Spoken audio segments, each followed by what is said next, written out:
Grand Rising, Grand Rising. Hope everyone's doing well out there. Hope everyone had a great Wednesday. Today is Wednesday, right? It is Wednesday.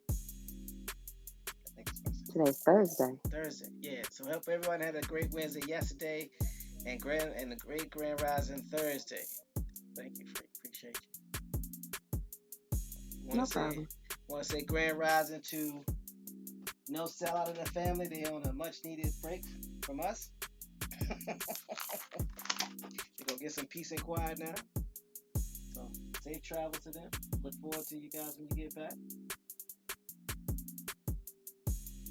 Okay, so you said you can hardly hear me. Alright, let me check my levels. Grand Rising, peace, peace, peace. Grand Rising to all that's in the chat, all that's listening is rising.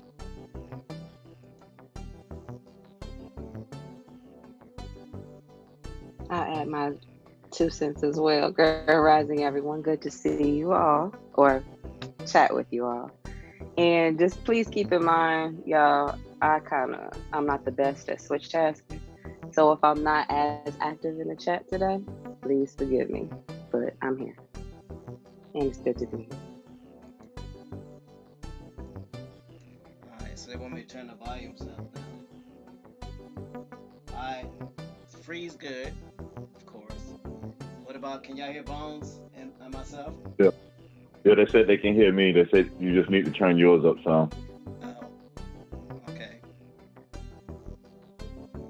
What about now? Can y'all hear me now? How about now? Is that better? Hello. No, let me stop. Don't do that. Okay, Enrique says I'm good, so now. All right, good people. Has everybody got their Excedrin or whatever headache medicine they use because of getting their wig split from yesterday? How y'all feeling? I'm trying a new hard hat today. Let's hope it works. I got a hard hat sitting on top of a football helmet, so I should be all right. I got that triple reinforced helmet today, so hopefully. What's it reinforced with? Steel, iron, and titanium. Oh, you got the big boy. Well, so you got a steel iron titanium hat. Sounds all right. Okay, steel iron titanium. Sounds good. All right, so we're gonna give our Grand Rising shout outs to everyone in the chat. Grand Rising to all the new subscribers, to all those that choose to just listen and absorb the energy, and are not able to chat or just choose to sit back and let those in the chat handle the business. So Grand Rising, Corey David Cord, starting out funny already. Grand Rising, Copper Color Queen. Grand Rising, Enrique. Grand Rising, Macadam 1. Who else we got? Uh-oh. Let's see, I'm gonna get it right.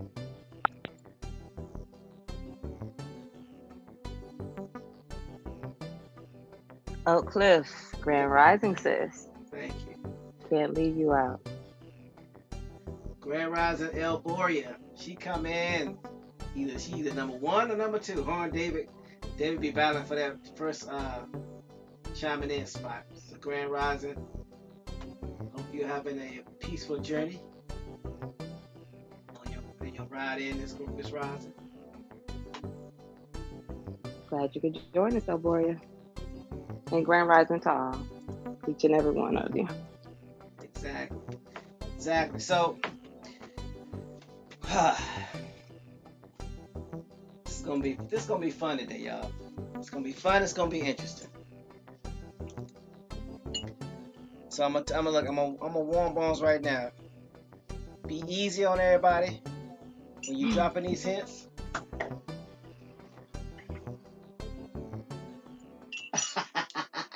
Antonio says, finally, a better sounding voice. Ain't gotta hear TMH and Bones all aggressive and deep voice.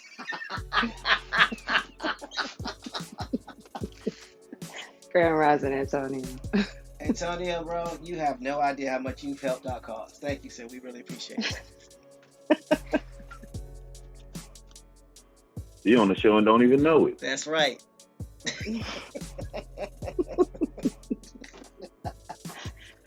Each person is more impactful than what they realize. That's for sure. Exactly. No sellout. Tag me Big Brother permission, so I was able to put him on the show without his permission. I like that even better. No sellout would leave us with a parting gift, wouldn't he? Of course, that's what no sellout do. His timing is impeccable. I know. I missed him already. Yeah, so we know you and the family enjoying yourself, but you're gonna have to hurry back.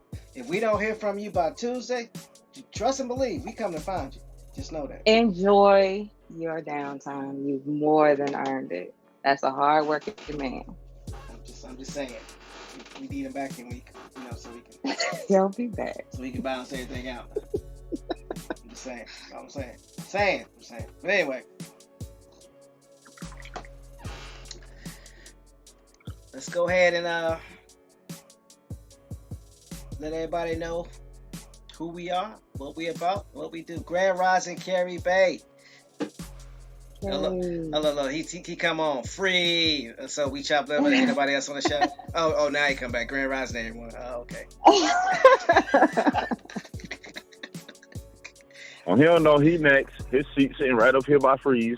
Mm-hmm. Come on in, Carrie. The water's fine. Exactly. So, all right, here we go. This episode of Grand Rising Show is brought to you by Why you say it like that? I'm going on mute. What? Like, you didn't like that? You didn't like that? You didn't. He's taking it old school. That was not good. That was wrong. I should have did something else. Trying to be professional. Like I was saying, where the real work is done. You can learn more about Autochthonous Assembly on autochthonousassembly.com. We are the gathering of the minds that do the work. So who are we?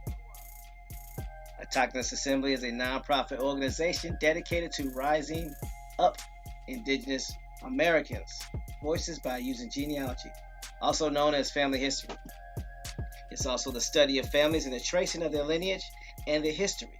Genealogists use oral interviews, historical records, genetic analysis, and other records to obtain information about a family and demonstrate kinship and pedigree of its members.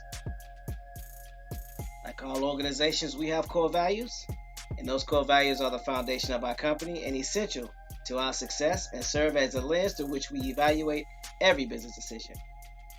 Those core values are, but are not limited to, integrity, know and do what is right, respect, treating others the way you want to be treated, responsibility, embrace opportunities to contribute, servant leadership, serve the common good. And here at the Autochthonous Assembly, we do not tell you who you are. We do not tell you who you are not. Our goal is not to convince you of your lineage or your legacy. What we are here to do is help you complete your family tree. And if you so choose to join your tribe once you find out who they are, we will give you all the resources that we have at our disposal to do so free of charge. If you so choose to become financially independent so that you are not dependent on a job, and you choose to share that information with your relatives, your community, and your tribe, then we'll give you all the resources at our disposal free of charge. That's what we're here to do, and that's pretty much all we're here to do. In addition to sharing information. So, is there anything I missed, y'all? Is there anything else that needs to be covered? $3.99? $3.99, brother.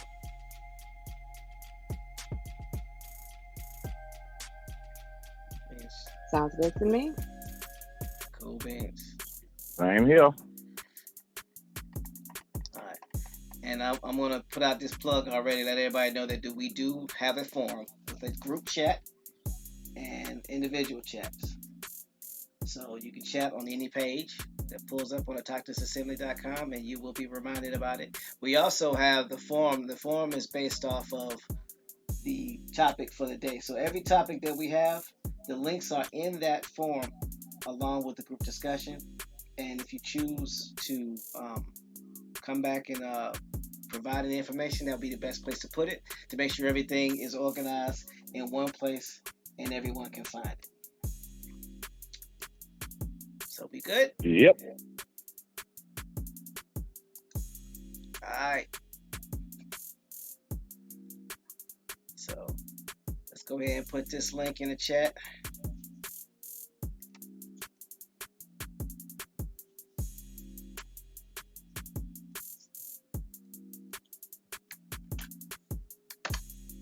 All right.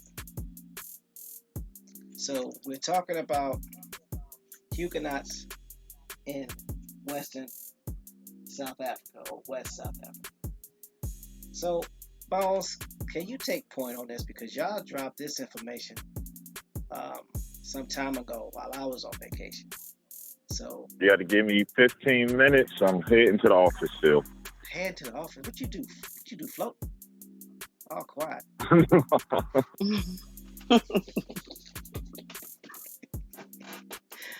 Yeah, like 10, 15 minutes away. All right, no worries. So basically, what we're exposing to everybody is the fact that there is a narrative being created, as we all aware of, about slaves coming from western part of Africa.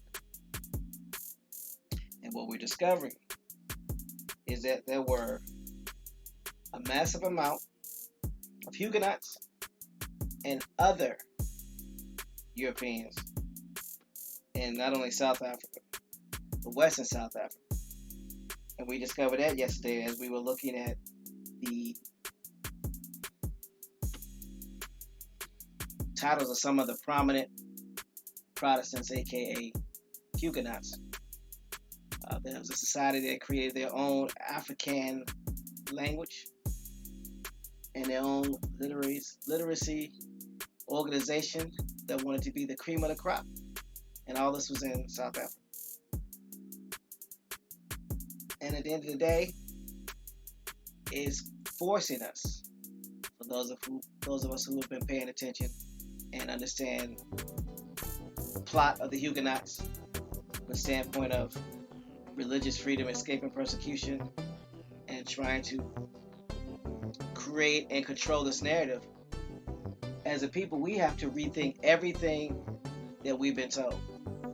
We have to reevaluate and look at more thoroughly everything that we've heard. More importantly, consider the source from which it came from. Because if we're not considering the source, then we're not going to understand the layers that sit on top of the information, nor where they're trying to guide us to, and who they're trying to keep us away from. So when it comes to the Huguenots being in West South Africa, or any parts of South Africa for that matter, this is a huge point of focus for this time period anyway. So now, Free, I know you had some information on the Huguenots in South Africa. So anytime you feel froggy, you can jump in. Not saying you gotta jump in now, but anytime. Pick your spots. Absolutely. So what I'm going to do is I'm going to read from the link that was placed in the chat, and when Bones comes in, he'll interject and steer this ship, if you will, in the direction it needs to go. Antonio says that ancient fake news, them Russians made the school books.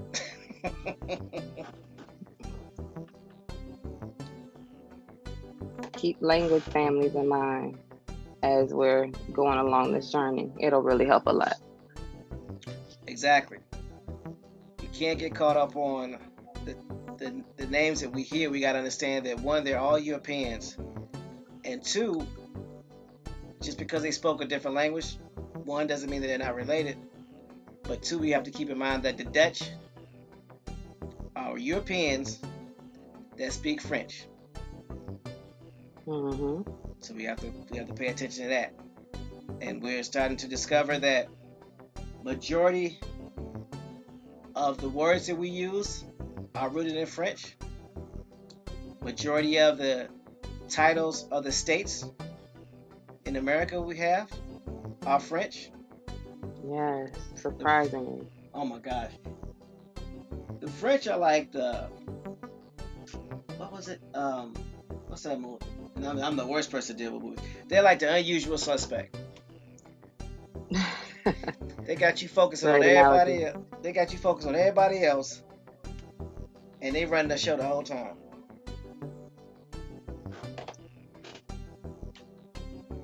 So, let's go ahead and get started. Huguenots in South Africa. This is a Wikipedia source, and like all Wikipedia sources, or majority of them, there are references. So you can go back, take a look at the information, do your due diligence, come back with some tidbits, some information that's either going to support what we're talking about or debunk what we're talking about. And the best place to put that information would be in the forum. That's going to be titled Huguenots in West South Africa. I know Macadon wanted, the French is strong, or the France is strong, had a strong presence in Louisiana. As we know, there's a place in France called Orleans. So they just so happen to call this New Orleans. And Free found some information yesterday based off of some 1,700 maps that at one particular time, a large part of this area was called New France. So the majority of the country. So think about that.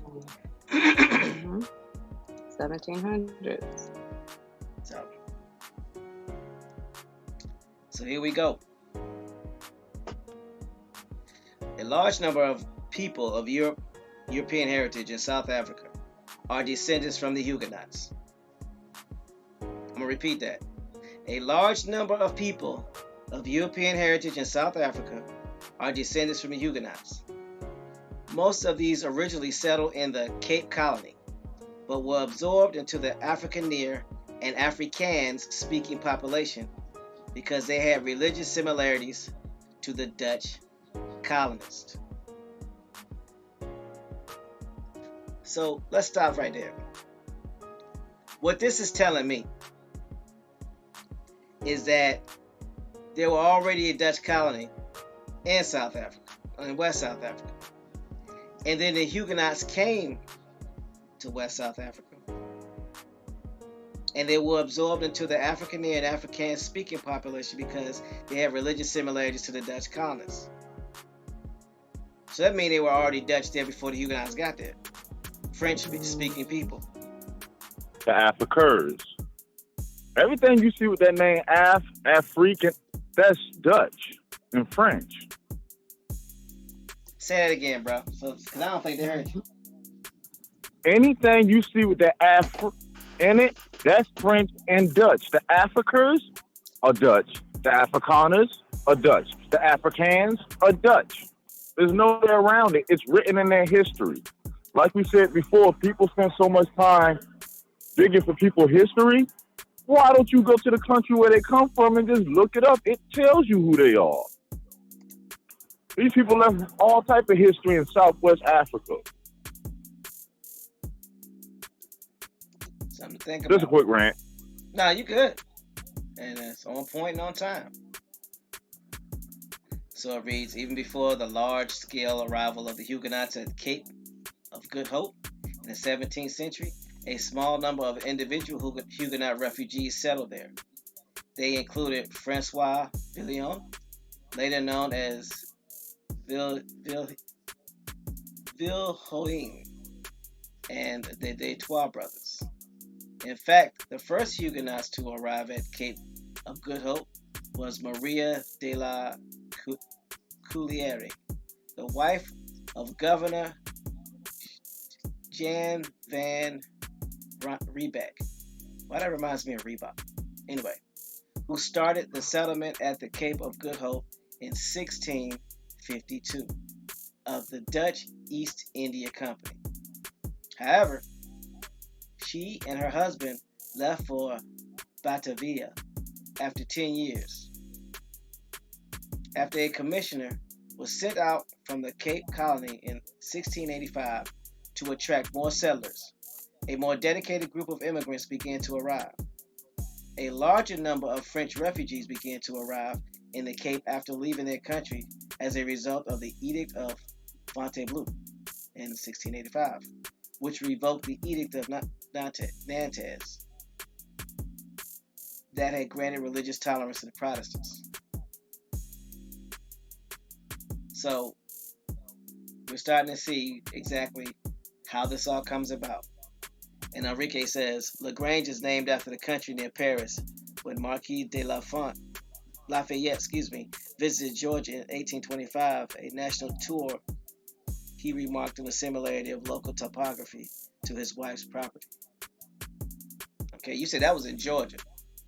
Wow.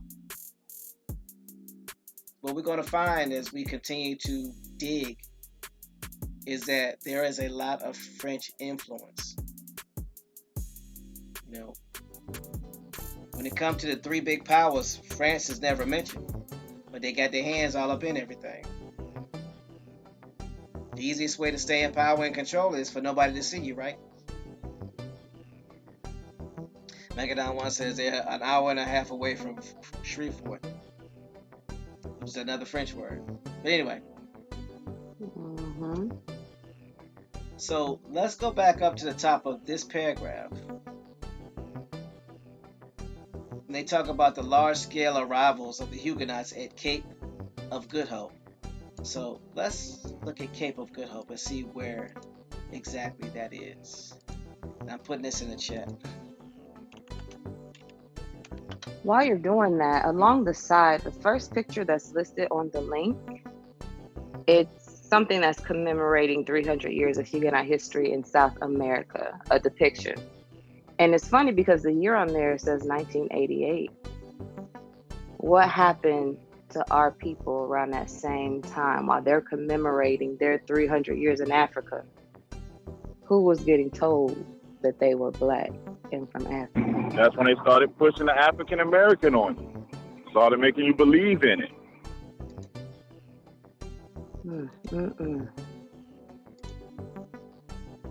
100 years of slaves seem like it sticks to who?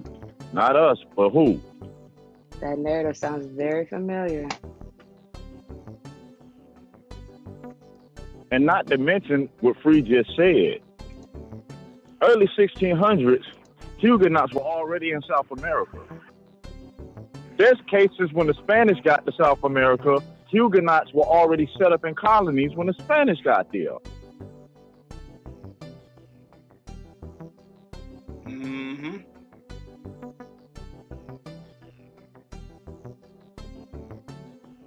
Makes me want to look more into this Dutch Indian trading company.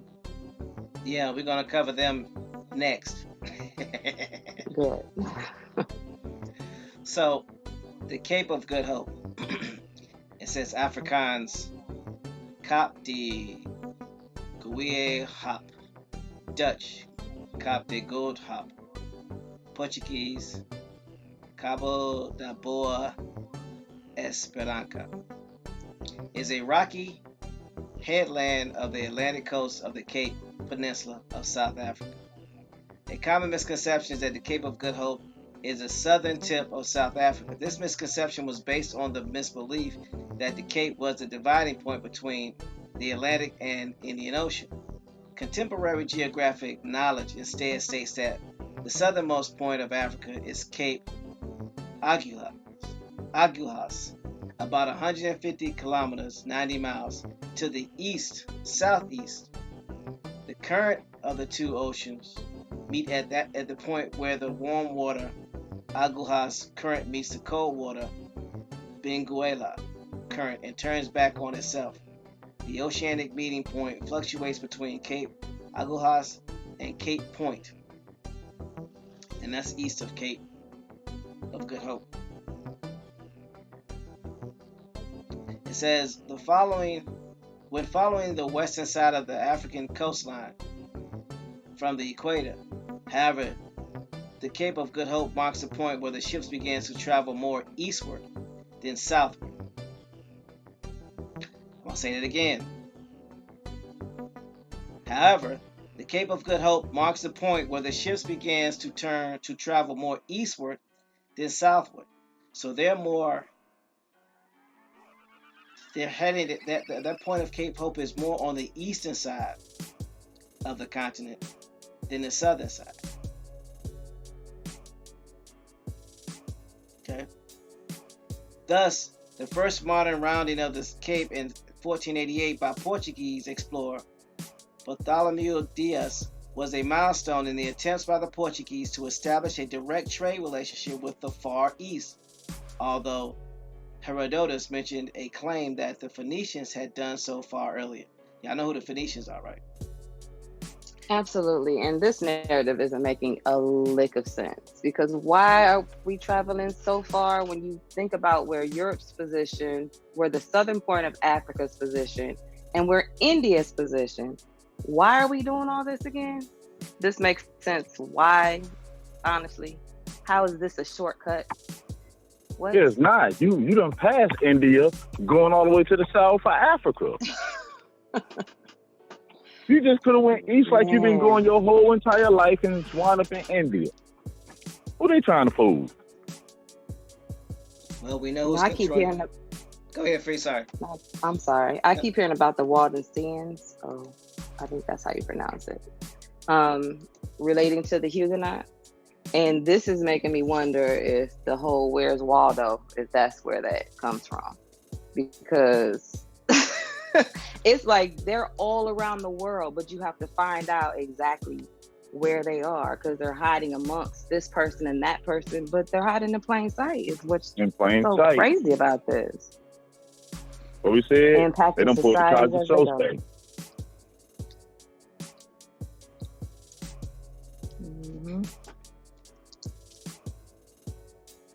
Remember, they're the ones that's creating the narrative.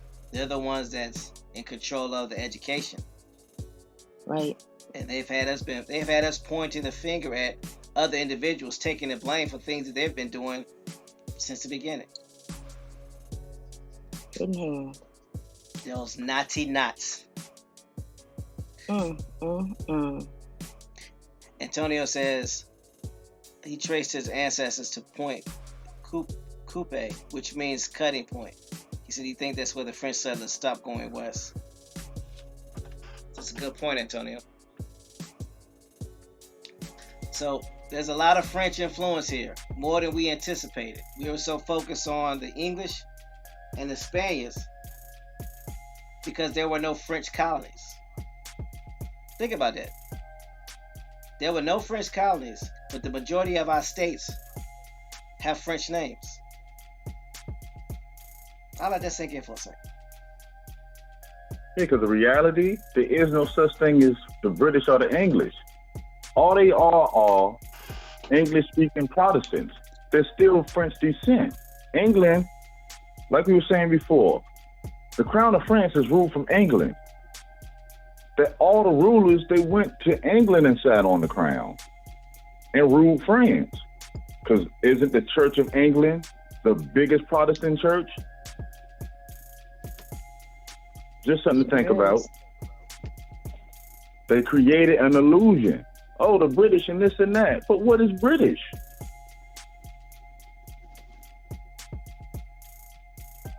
Ish. And why? The ish. Like, similar to.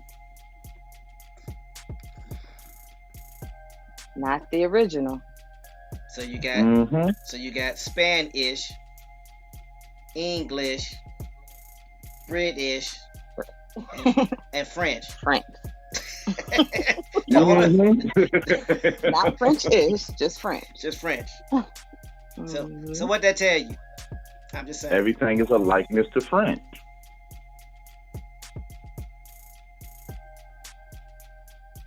And it makes sense when you think about the Acadians as well, because you have just German. Which are French. French. See, Same the French, they really family. name are French. Same family. They all are from the Frank family. All of them. That's why to this day, they call them all Europeans. See, this construct of a German and no, that's a construct that was placed in your mind. That these land masses, how they show you, don't exist. I think we were saying it yesterday. They're nothing but companies. They're nothing but companies. They gave you the map to fool you. You looking on France as a map, not realizing France is the planet. It's the one institution that's running everything. We want to say France, don't even know what they really identify as. But digressing. No, you good, bro. The chat is going in. Oak Cliff says, was Amelia Earhart a Huguenot? Oak Cliff, do me a favor. If you have a chance, can you look that up for us and drop it in the chat? Or someone look it up? Because that would be great to know.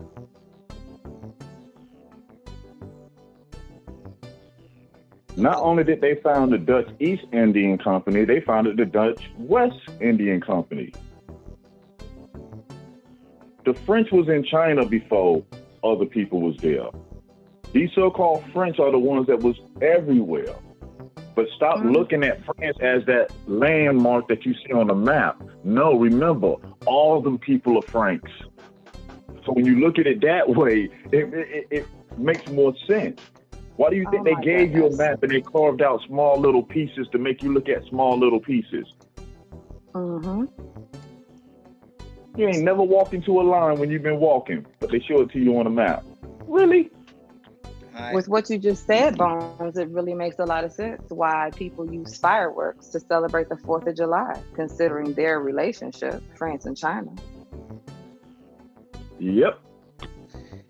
Clear the blast area.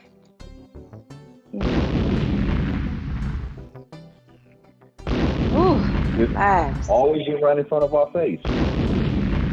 They just trained us not to look at it. They taught us to look away.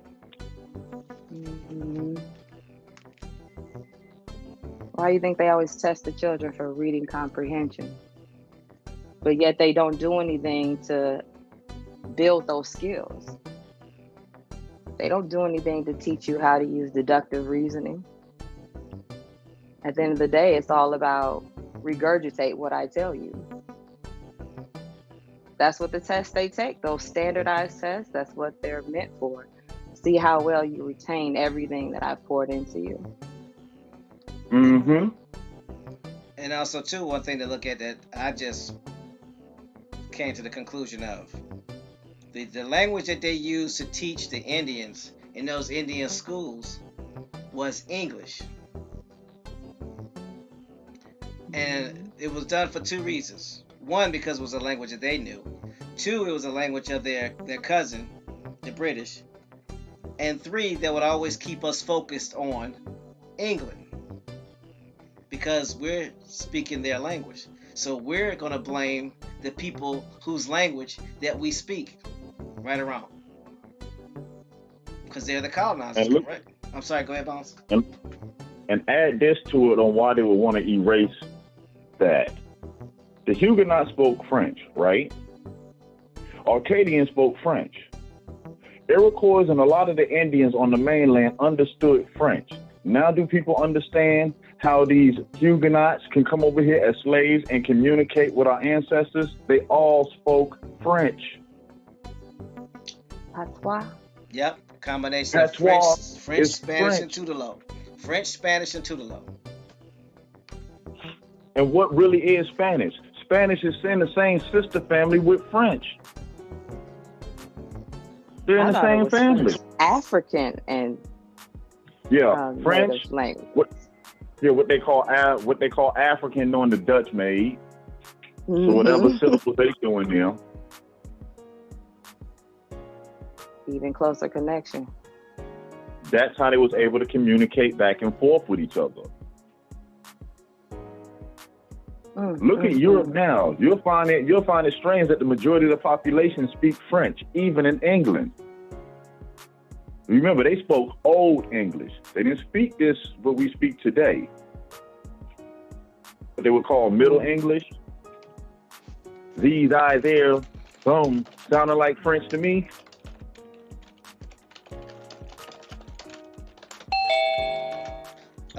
Sounds like patois is a form of like a Rosetta Stone in terms of interpreting languages across different cultures. It would be the easiest point, especially if you know the main circulation of patois you find on the islands. And the islands are the barriers between the mainland. What do you run into first? Islands. Come on, if I was going to try to train a group of people or break their spirit to get them to be a working class or a lower class for me, you won't do it on the mainland. You'll take them to the island and break them, then send them back. This is how that's done.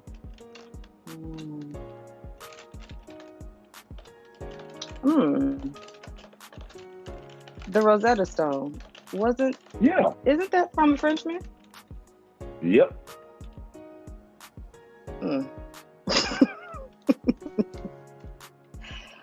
Influence all over the world. Wow. Clear the blast area. So who is it who's telling us how to translate some of these ancient languages? The French? Using the Rosetta Stone? It's the French. Let's even. We mentioned it yesterday in the back chat. Who had the infatuation with Egypt? The French. Grand Rising Doodle Vision. He says, "Now you're speaking my language." Oui. What it do? Grand Rising, James. Grand Rising. Peace. If you have a chance to come on in, please come on in, sir, because we would love to hear your take on this, because French is a language that you know. So absolutely. So I'm trying to determine, does anyone know when the Indian schools started becoming prominent in the Americas?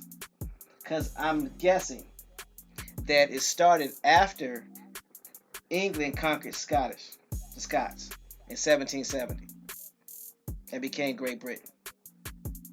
Because Old English is a combination of what?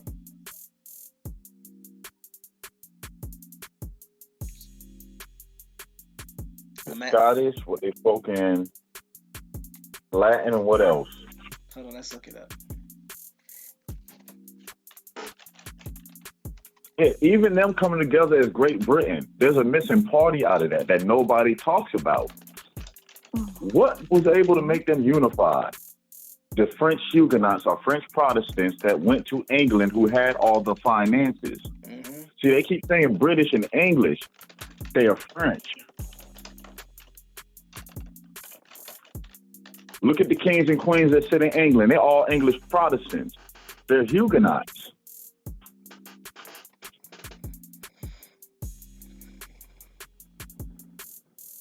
People keep talking about England. So y'all trying to tell me this island whooped all of Europe? An island took over all of Europe?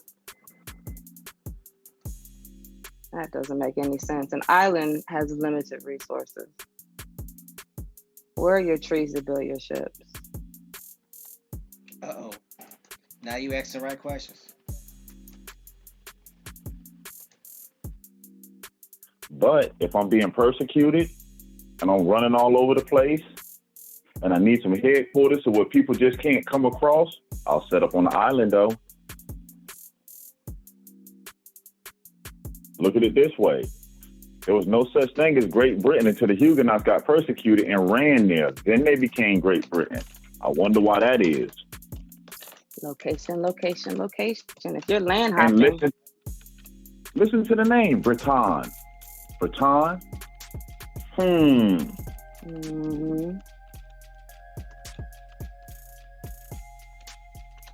Y'all about to make me look up the word Albion to see if that has French roots. Because I know that's what that island was called for a while.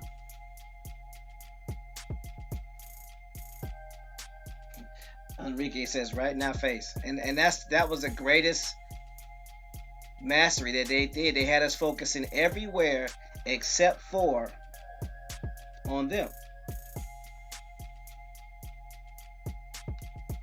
So I looked up Old English, and I'll put this link in the chat.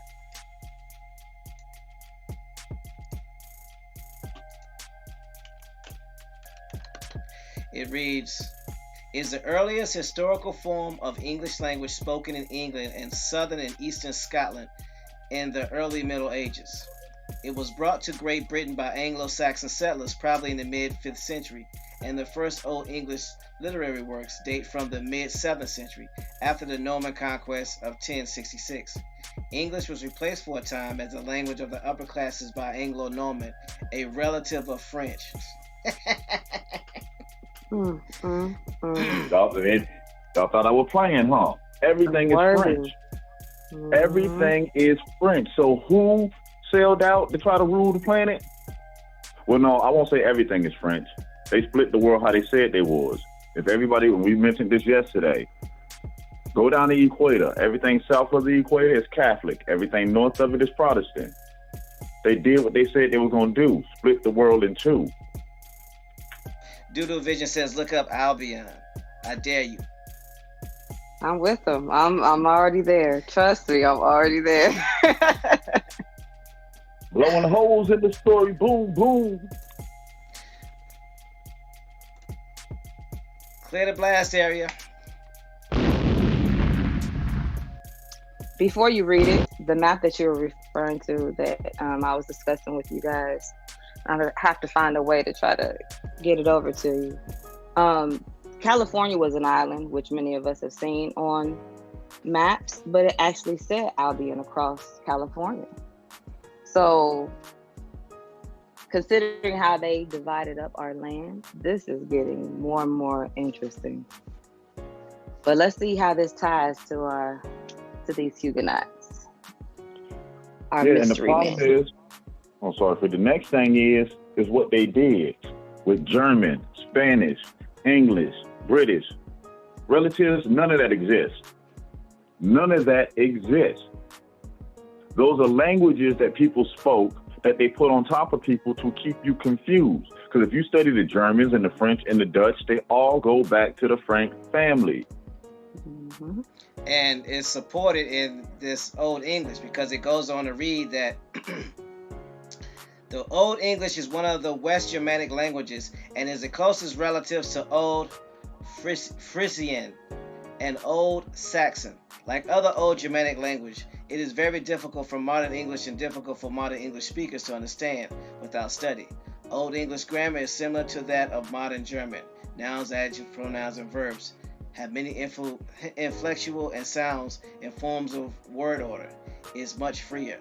The oldest Old English scriptures were written using a runic system. But from about the 8th century, this was replaced by a version of the Latin alphabet. Still based in France. Still based in French. Exactly. And where's the pi root for that? And where are all the dates that you normally see? And why so much obscurity? See a whole bunch of words and very little actual can point you to a pinpoint person, family, language group in terms of like how in depth some of the other definitions go into.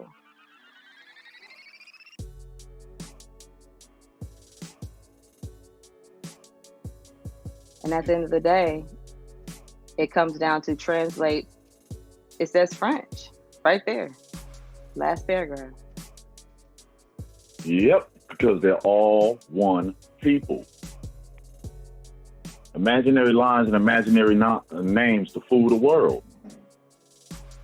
Sleight of hand. Ooh.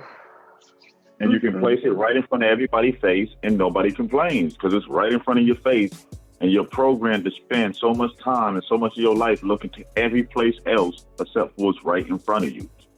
Mm-hmm. Can't see the forest for the trees has a whole different meaning, don't it? Yes, it does. Sure does. I put the link for Albion just to kind of tie it into how it ties to this island we keep talking about.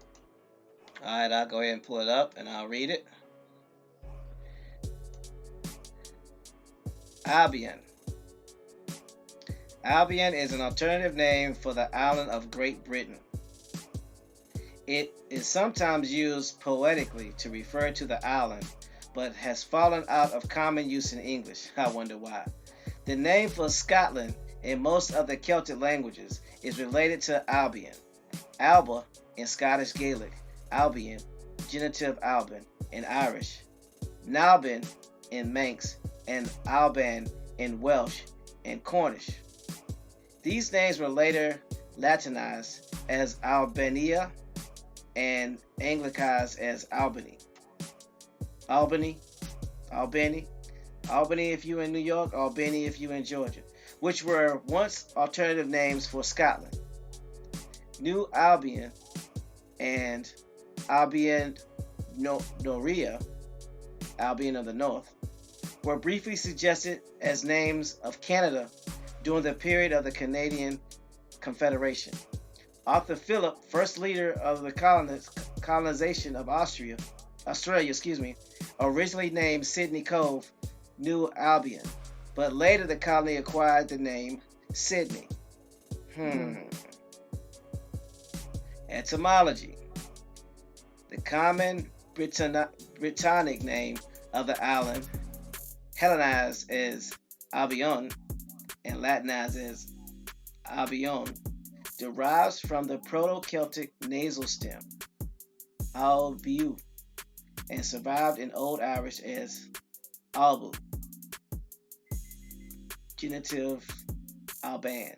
The name originally referred to Britain as a whole, but was later restricted to Caledonia, given the modern Scottish Gaelic name for Scotland Alba. The root albio is also found in Gaulish and Galician, albio, world, and Welsh, elfid, earth, world, land, country, district. It may be related to other European and Mediterranean toponyms such as Alps and Albania. It is also two possible etymologies. It may derive from the Proto-Indo-European root albho, A-L-B-H-O, meaning white. This is perhaps in reference to the white southern shores of the island, though Celtic linguist Xavier Delamare argued that it originally meant the world above, the visible world, in opposition to the world below, the underworld. Alternatively, it may be derived from the Proto-Indo-European root alb, meaning hill. I'm gonna let that sink in right now. Another dun dun dun dun.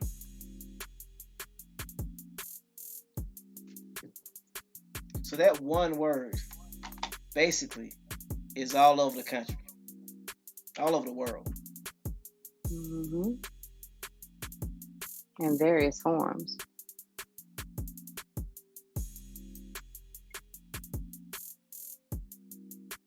Alps. So you get out my bed. Alps. Put right in the chat what I was just going to say. Sorry, PMH. No, you good. Now I'm going to read what she just put in the chat.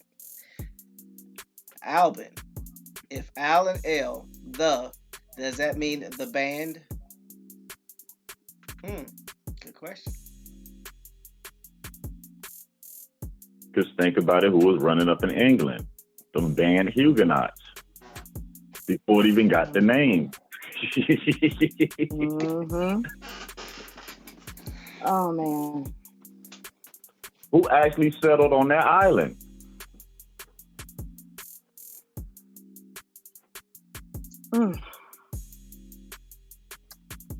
We read yesterday that the Huguenots just wasn't ordinary people to the sense. They were the elites. Yep. They had skill sets. They ran finances. How does an island that's been fighting in the dark for years and years all of a sudden come up with financial capital and all this?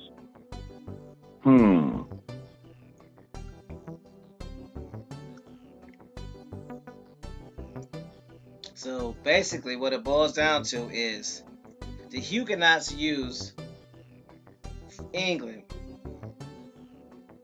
to whoop up on the home country that exiled them, France, and then end up taking both of them over and control them. So you thinking they're two separate people? Same people. And then they come over here and do the same thing. They got you looking at one enemy when the enemy is right in your face. It ain't broke, don't fix it. Didn't work. Man, take these French fries and have a happy day. Pat you on your beret. Terrible. Dudovic just says, now you're on it, Lady Free. Yeah, the more you look at world history, the more and more you will see these people behind the scenes. And they so subtle with it. Move in silence, right? That's how you get more stuff done. But the program is so good, people don't notice. Who dictates what's fashionable? France, right? Who dictates what's the finest of food and cooking? France, right? Who dictates jewelry? France, right? Who dictates the makeup in it? France. Basically, your way of life is French. What you like, what you was told to like, comes from the French. European lifestyle. Where those skinny jeans come from? Who dresses like that, riding around on bikes? Those skinny Look at them old pictures wearing knickerbockers. Come on now. European lifestyle. They got to tighten up. Antonio Batiste says, wonder where Italians come in. You'll see as we continue. As soon as we continue to dig, everything comes to the surface. Because if you start from the floor of the ocean and bring the ocean up, everything comes up with it. And the ocean floor is France. Great analogy. And look at it this way. We know that the fight that they was having was between the Catholic Church and their beliefs. So at this time, where was the Catholic Church? Where does the Catholic Church sit? Didn't the Catholics have Italy, Rome, and Spain? And France is in between both of them. So you would have to relocate because you would just keep getting jumped on from somebody from the south and from Italy coming west and coming down. You're locked in. You would have to relocate. If you're going to fight, that's a bad strategy. How you going to fight on two fronts at the same time? You can't. Okay. Doodle is enjoying himself, I see. He says Albion equals albino equals outcast. Did someone say outcast? Sorry, Miss Jackson. I am for real. Thank you. Get it, Bo. That's how I heard it in my head. Yeah, but that's not how it would have come out of my mouth. So I'm glad Bone said it. I think I probably would have. Wonderful joint effort. Yeah, I'd have shut everything down. They'd be like, "Oh, dang, we done got cut off again." Would have started buffering. Buffering? No. Oh, you saying that's what happened last time? Everybody internet would have shut down. Exactly. No surprise. How you like that South Florida weather, no sellout? Nikki had to take her jacket off. I don't know what she was thinking. I told y'all it's hot down there. Fire! But hold on. Brief interlude. Why did he throw Nikki under the bus when you asked him the question? What the? Hey, cause I'm all right with the weather. I ain't fickle with it.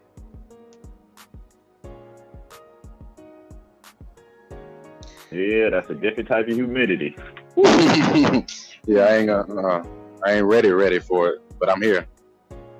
Yeah, you get up 7 a.m., you pouring down sweat. You're like, hold on, man. Sun not even up yet. Grand Rising, Colleen. Glad you was able to catch the cab. Peace to the chat. Peace, everybody. So, everything France.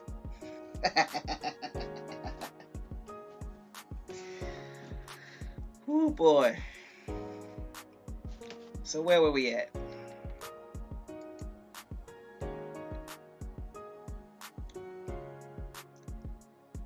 So we was at the... I'm sorry, go ahead.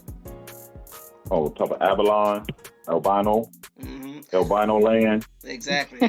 Doodle Vision says albino later morphed into white because they lived amongst the white-capped mountains in the fog. Yep. And if you look at the beaches in Scotland, what they tell you about the white sands, that's where these people was living. So after a while, people took on the name of the area. Same thing happened over here. Didn't a lot of tribes take on the name of the area, of the waters they was next to, or the land masses they was next to? That's how these tribes are identified by? That's how you identify people, by the things that's around them, by the actions that they do. So now you can see where this word white really come from and who it really sticks to at this time on that side of the world. Oh, the census. Exactly. Who's grouped as white? I get, man.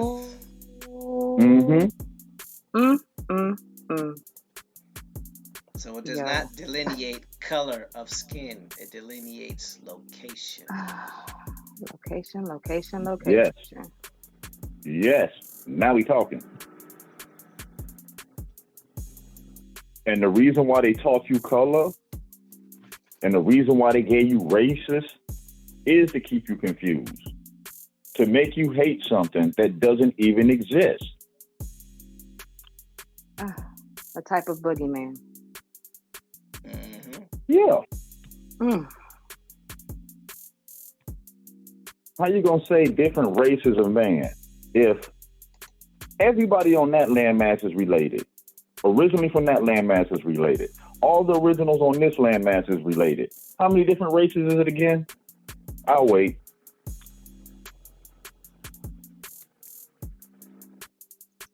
Wow. It was all a construct to fool your mind.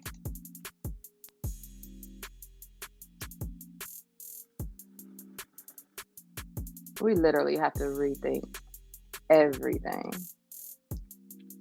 Lord up. Just like I was saying yesterday. Why when countries go to war, if one country loses the war, the country is still there? Because it's not a war how you think it is. It's a war as in meaning it was a business negotiation. They renegotiated resources and stuff.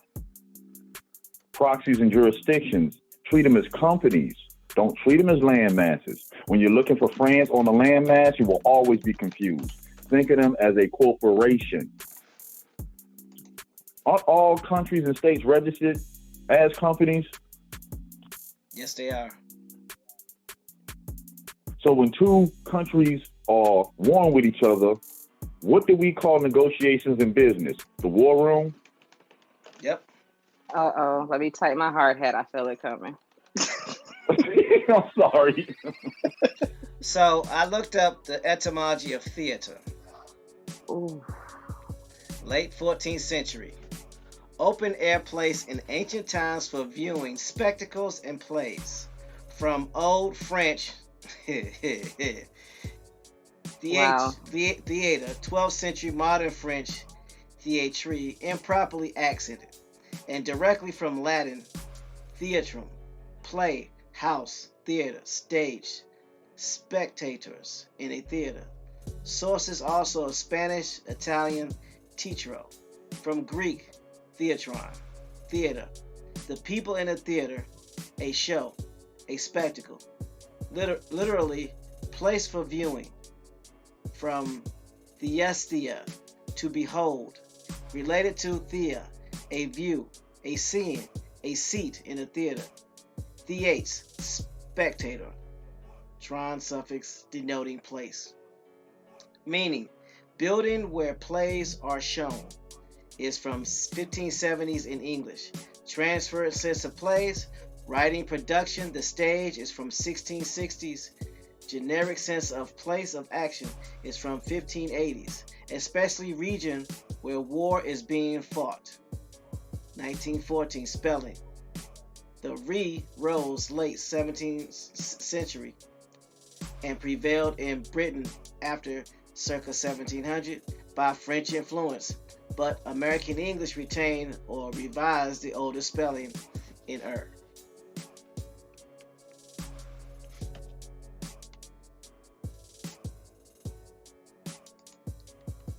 Surprise, surprise. Dun dun dun dun. It's gonna be a whole lot of Abraham them. Lincoln was shot in a theater. and then after that, he was shot in a theater after there were theaters of war. Oh, Mm. wow. So was that the final scene? It Correct. did start a whole nother chapter for our people as a whole, if you think about it. Because what chapter did that close? What was Lincoln really doing? Inventing the greenback, debt-free money. That's what got him killed. Mm-hmm. Mm-hmm. Oh, this is Wag the Dog, you guys. That movie Wag the Dog, where there's a fake war to cover up something else going on within the government. Like, that's this theater. Yep. They just keep basically giving you all these wars, and it's a lot of phantom and duplicate wars on top of that, while they're shuffling around people and taking over birthrights and making sure that they're like dug in deep enough to where they're comfortable, but you really can't see them unless you're looking for them. Where's Waldo? Ugh. And they made themselves seem so minute and so weak in history that you wouldn't look for them. When you think of France, you don't think of no power. You think of Napoleon walking into France without an army and taking control. Theater. Mm-hmm.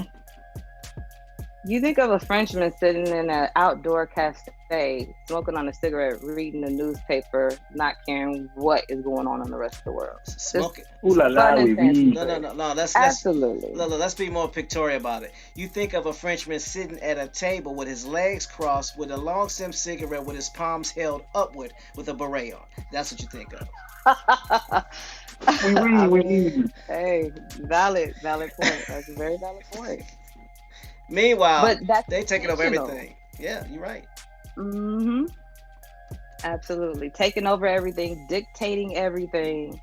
At the end of the day, everything is crafted in their image and after their likeness. Creepy thought. So you remember how it talks about in those collection of books about wars and rumors of wars. So I looked up rumor. Late 14th century from Old French. Rumor. Common notion. Widespread noise or report. Modern French. Rumeur. From Latin. Rumoran. Narrative, rumor. Noise, clamor, common talk, hearsay, popular opinion. Related to ravis, horse, from pi root reu, R-E-U, to bellow. Related, rumorous, rumor mill, is from 1887, Dutch, rumor, German, rumor, are from French.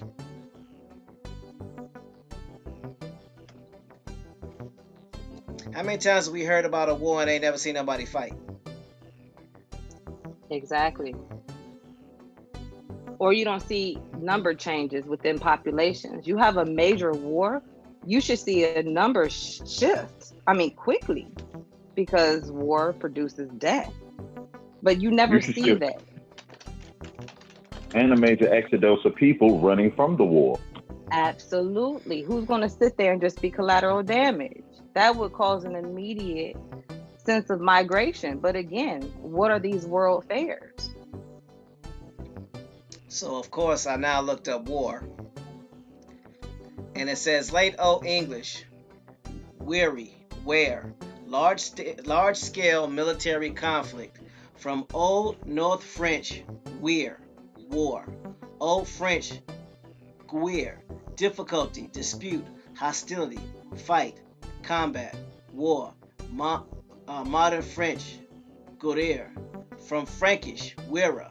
From Proto-Germanic, wers. Source, also Old Saxon, werin. Old High German, weran. German, verwirren. To confuse, perplex.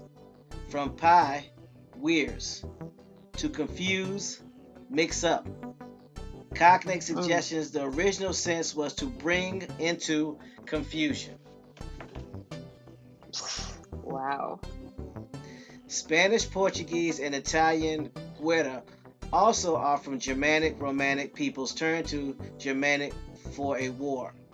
Word possibly to avoid Latin bellum, because its form tended to merge with bellow. Beautiful. There was a common Germanic word for war at the dawn of historical times. Old English had many poetic words for war. Wig, woe, heal, healed, all common and personal names. But the usual one to translate Latin bellum was gewin, struggle, strife, related to win. W-I-N. First record of wartime is 14th century warpath, 1775. Originally is a reference to North American Indians, as are war whoop, 1761, war point, 1826, and war dance. 1757, war crime, first attested 1906 in Oppenheimer's International Law. War chest is attested from 1901, now usually figurative. War games translate Germanic Kriegspiel.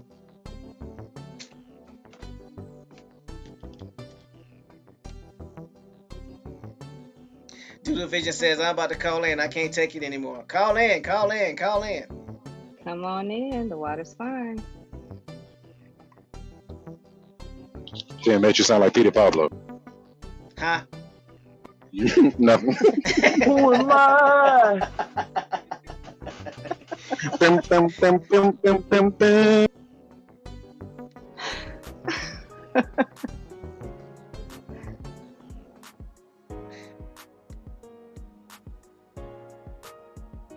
So the words we think mean something don't mean what we think they mean. You know what I mean?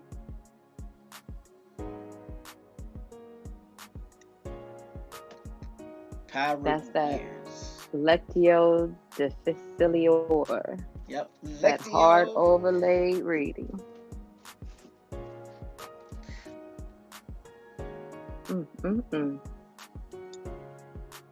And if you listen to a Lectio Difficilior, it's basically saying let it go because it's hard. Let it go because it's difficult. But isn't that how it feels in school sometimes for a lot of our children? Yeah. And then we have to try to encourage them to keep going. Like, I know you might not use all of this, but if you want to have a good job and have a good life and be able to provide, why are we put in that position at all? Especially when you see what's really going on behind the scenes and that it's intentionally set up that way. If we don't do something within our generation, seeing how fast they're pulling this information and how much false or useless information is being pushed upon us, what are the next generations to do? If not us, then who? Like, for real, for real. I mean, when you're right, you're right. Big facts. I'll get off my baby soapbox for the moment. It's all good. So while we waiting on Doodle to come on in, we got to reset. Just had somebody stop me cussing out the French. Tifton don't play. Big ups to Tifton. I love the energy there. Like, man, you know my family French. Stop that. Stop it. Putting us on blast all the way. Yo, you listening to the show? Oh, yeah, that's right. You on the show. Man, what's up with these French? You tell them I said they need to carry their beef home. Anyway. We'll talk about it on the forum later. Exactly. If somebody asks me who do they need to go call on the French. No, it's deeper than that now. Mm-hmm. So let's go back to the Huguenots in South Africa. I'm on third paragraph. I'll put this back in the chat so people can keep up.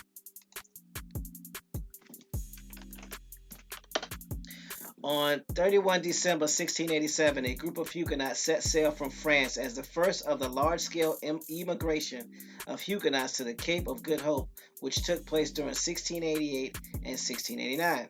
In total, some 180 Huguenots from France and 18 Walloons from the present-day Belgium eventually settled at the Cape of Good Hope.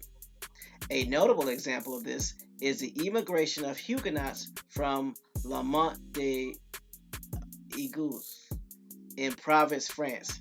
After this large-scale immigration, individual Huguenot immigrant families arrived at the Cape of Good Hope as late as the first quarter of the 18th century, and the state-subsidized immigration of Huguenots was stopped in 1706.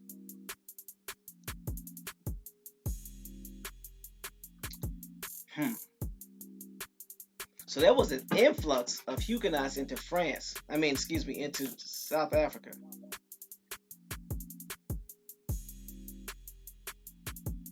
Then it said the state subsidized immigration of Huguenots, and it was stopped. So if that was the case, South Africa was being paid to take these Huguenots in. Mm-hmm. Put a little tidbit in real quick, everybody. If Huguenot immigrants who go down south are considered South African, wouldn't that make the ones that stayed up north Africans? Yeah. In theory, yes. They did say there's multiple European immigrants living around each other in Africa. Mm-hmm. Would that be the split? Y'all Yeah. the Belgians and French that believe this way, so y'all the North Africans. We're the Protestants, so we're the South Africans. So how about this though? They didn't declare the brown or the dark skinned people Africans. They declared them what? Ethiopians. Yep. So wherever That definition. So Make were a lot more Ethiopians right? So were Ethiopians ever brought to the United States? Or was it the Africans that were brought to the United States? African slave trade. The Atlantic used to be called the Ethiopic Ocean. Ethiopia is used, that word is used to describe a land of melanated people. So there's several lands that have been classified as quote unquote Ethiopia. That's totally different from Africa. So when they say African slave trade, what are they trading? Places, right? Who are they? And who are they trading? They're trading places and they're trading Huguenot. That same story when you hear of a people being chased to Africa and then being put on ships and brought across the water, and they're the people of the oath. Again, these are overlaid stories. I'm not trying to take anything from anybody by any means, but you have to realize anytime somebody's taking your identity or sitting in your seat or taking your birthright, there has to be similarities in terms of your background. Something has to line up in order for them to be able to feel comfortable enough to enjoy assuming your identity, if that makes sense. So it's just really interesting how their story sounds so familiar depending on what time frame you're discussing them. But as Dudu always tells us, follow the shoes. I think the reason that they give you the switcheroo depictions, you got people running around, they have no shoes and barely dressed. If they showed you what the people really look like and you could follow those shoes, then when you start seeing Puritans and Quakers with those same shoes, you're going to be looking at them funny like, wait, hold up. How are you helping people in the slave trade? If your people was the one who was actually brought over here, how are you the hero in this? It brings up too many questions.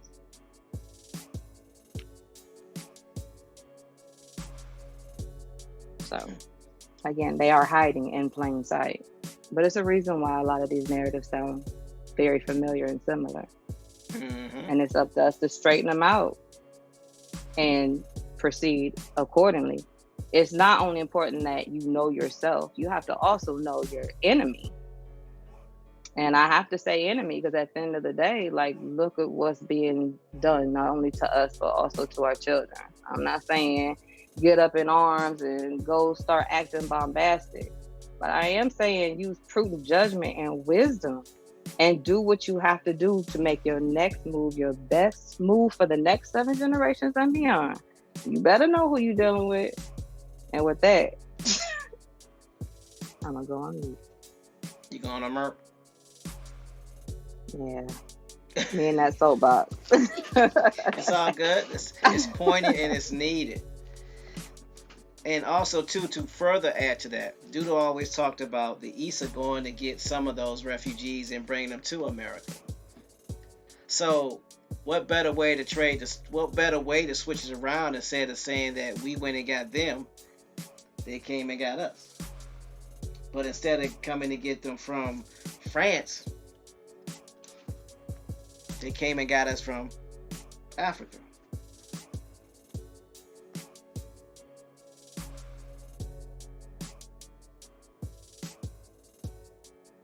So who got who?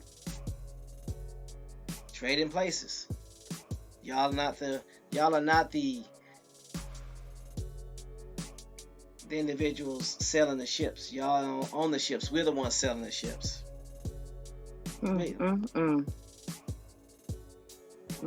They said our ancestors weren't even like mobile at all. When they even acknowledged that the lands of Americas were even peopled, they act like they were sedentary and they didn't go anywhere or do anything. And yet you find our ancestors' influence all over the world. And like Bones just said yesterday, why is Turkey named Turkey?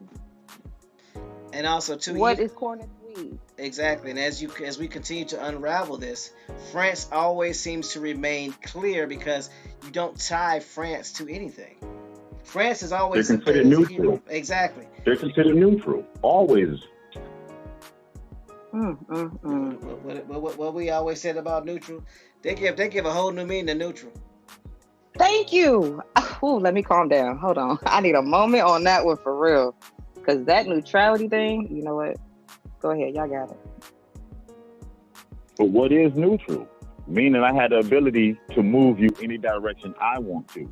Neutral don't mean that you stop. Neutral just means you had the ability to be pushed any different direction.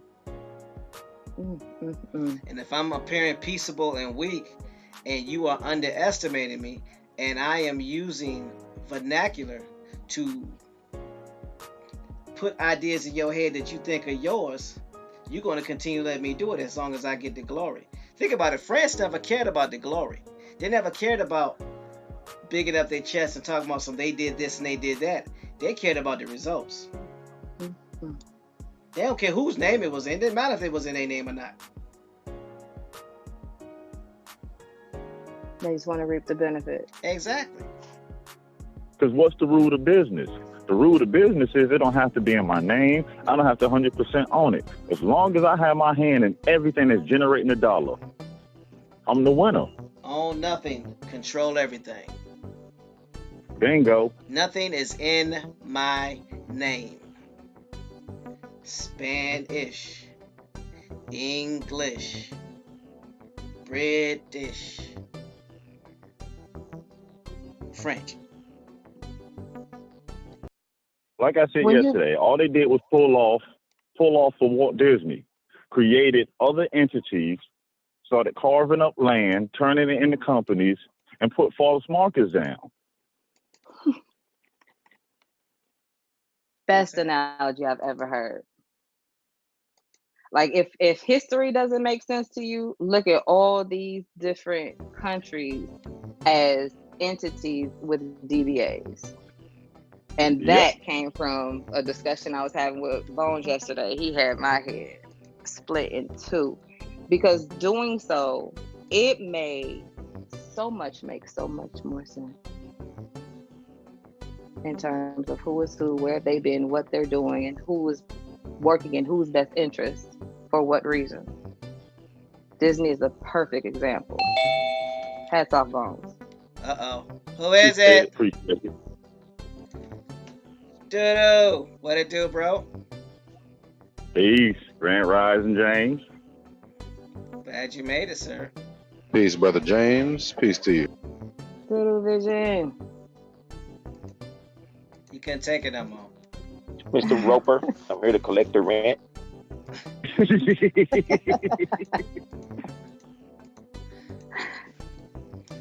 Hey, brother, the bike is yours. You got it. So, greetings to everyone. I missed you all very, very much. We Likewise. miss you too, bro. Thank you. Woo! And I hope y'all miss me like Varnell on Martin. We did. Man, I'm gonna say this. Did you I'm gonna miss? say this, and then I'm gonna fade out. How certain words come into play, and we never really pay attention because over time, words morph and their meanings change, and we don't know the original meaning of putting it all together. Like, for example, the Albion and what that actually meant, where I said when you get the word albino.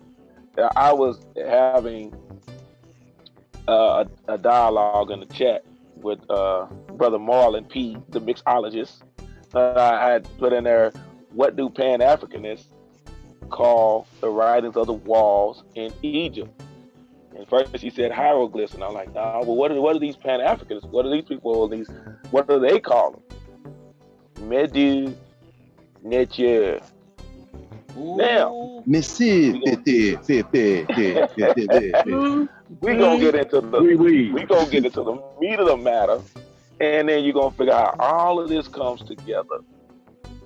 Medu is where you get the same word meadow, where you get the same word medicine, the root of it. Now, nature is nothing but French for nature.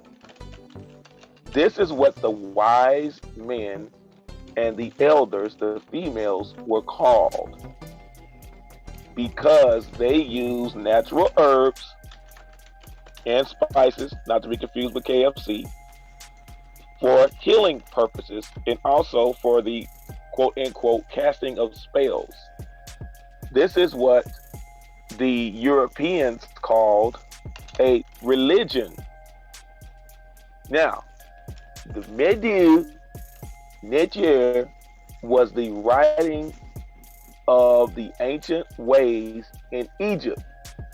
As I always said, the Egyptians are not from Egypt. They are not from there. They are foreigners. That's another subject for another time. Again, as I always said, where they are from here. So anyway, when these Europeans first came over here on the Atlantic coast to the north, they came across the tribe known as Abenaki, dealing with Banneker Springs, Banaki, where you get Benjamin Banneker. Mm-hmm. They called the people that they ran into on the coast that kept them alive Medi. Same thing, because they use these herbs and spices and plants for natural healing. That's why you go back again and you read about the Salem witch trials. It was our people teaching what we call today white women natural ways to heal themselves. It never changed. That's what they were, and they're calling them witches. That's why they were hanging. Now, go back to medieval times. I'm not talking about the place now that we know they ride horses and talk about dragons and stuff, and you get the big turkey legs. Why I ask who wants a big turkey leg? And they ate with their hands on metal plates.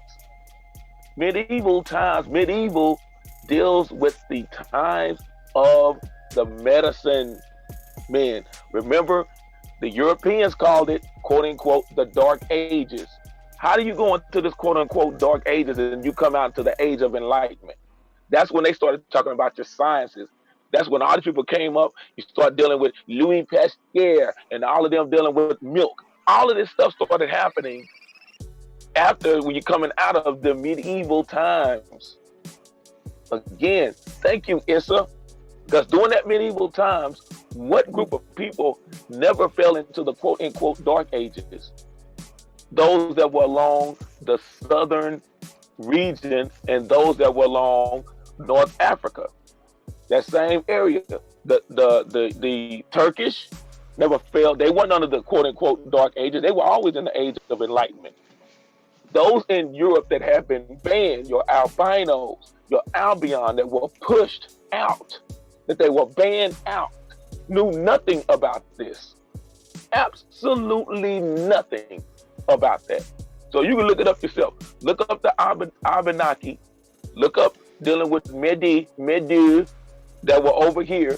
And even in their tradition, they taught that it was the Medi that created a man, the first age, or man-like being, mankind, and they said they called them stupid and not as intelligent.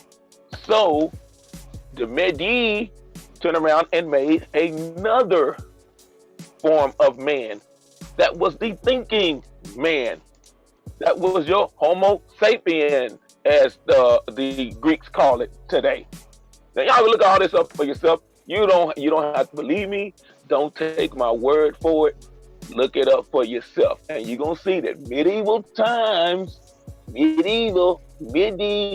is the times of the medicine men and the elders. Same ones teaching them, hey, this is how you live. That's why when I give my surname, I say what it means in French. I say what it means over here. The original people and what they were doing. Who were these medicine people?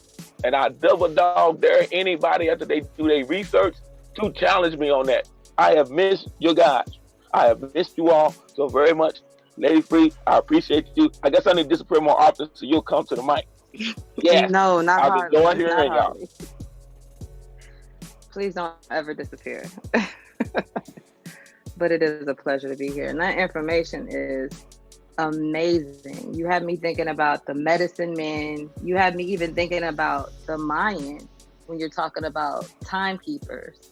And it's just amazing how these time cycles literally are cycling around. Like history is repeating itself over and over and over.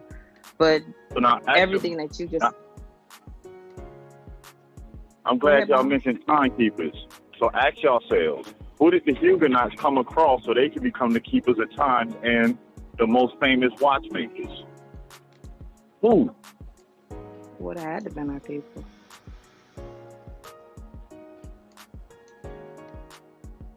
James. Thank you, Issa. We did that too. Hey. We're going to fix it. Again, go back. Y'all mentioned earlier the Rosetta Stone, French. When everyone was over there studying and they were trying to translate Medunetje, why didn't they call Egypt the Promised Land? Why did they not call that heaven on earth? They were in search again. I don't know what took place cataclysmically, but something took place to separate the people of the Americas with the people in that part of the world. And then they ended up coming back There were several different phases. I'm not trying to go back into ancient, like I said, that'd be maybe another subject for another time. But this is why the Greeks as well kept talking about the Sea of Chronos, which is over here dealing with your time. Chronos is time. The Titans were time. And you always read about it was the Titans that gave birth to these Greek gods that we know were not Europeans because they had wavy hair and wavy beards. Somebody's lying. Oh my God. Somebody is lying. I yield the mic. So we were responsible for introducing them to time, precious metals, and giving them a ride on a love boat. Okay. Yep. You are Malungu. Thank you. Those of the great canoe. Great ships. Making me wonder if Medusa is really Medusa. Oh, snap. See, you done stepped on it. Again, her hair was what? Snakes. Or locks. There you go. You go again, you look at Queen Khalifa. What is her hair? Locks. There's a place in Mesoamerica that is called Matul. Matul means hair tied, but it was those that were tied together. It was locked together. You can look it up for yourself. You don't have to believe me. Matul. M-U-T-A-L. Matul means hair tied because they tied their hair. The women locked their hair. They tied their hair. And these imposters over here today try to tie their hair, put it up in a little thing, put the little clip on it, and all they can show you is how to make beads and weave baskets. Come on, son. We were much deeper than that. I yield the mic.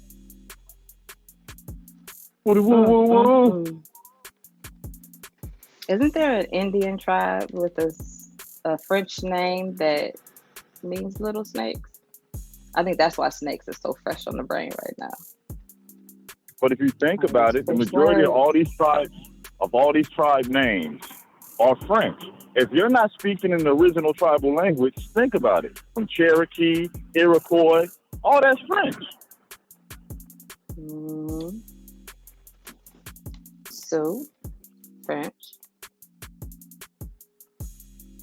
Iroquois, French.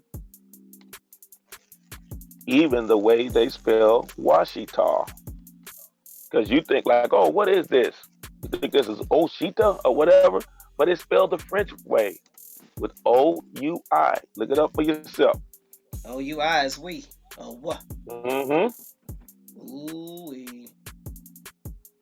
A lot of our surnames that you think are English are actually spelled the French way. The majority of all our names. Yeah. Because the Issa went over there, showed them the way, the truth, and the light. And they came over here and said, yes, this is the land that we've been seeking. This is the promised land. You got to go back.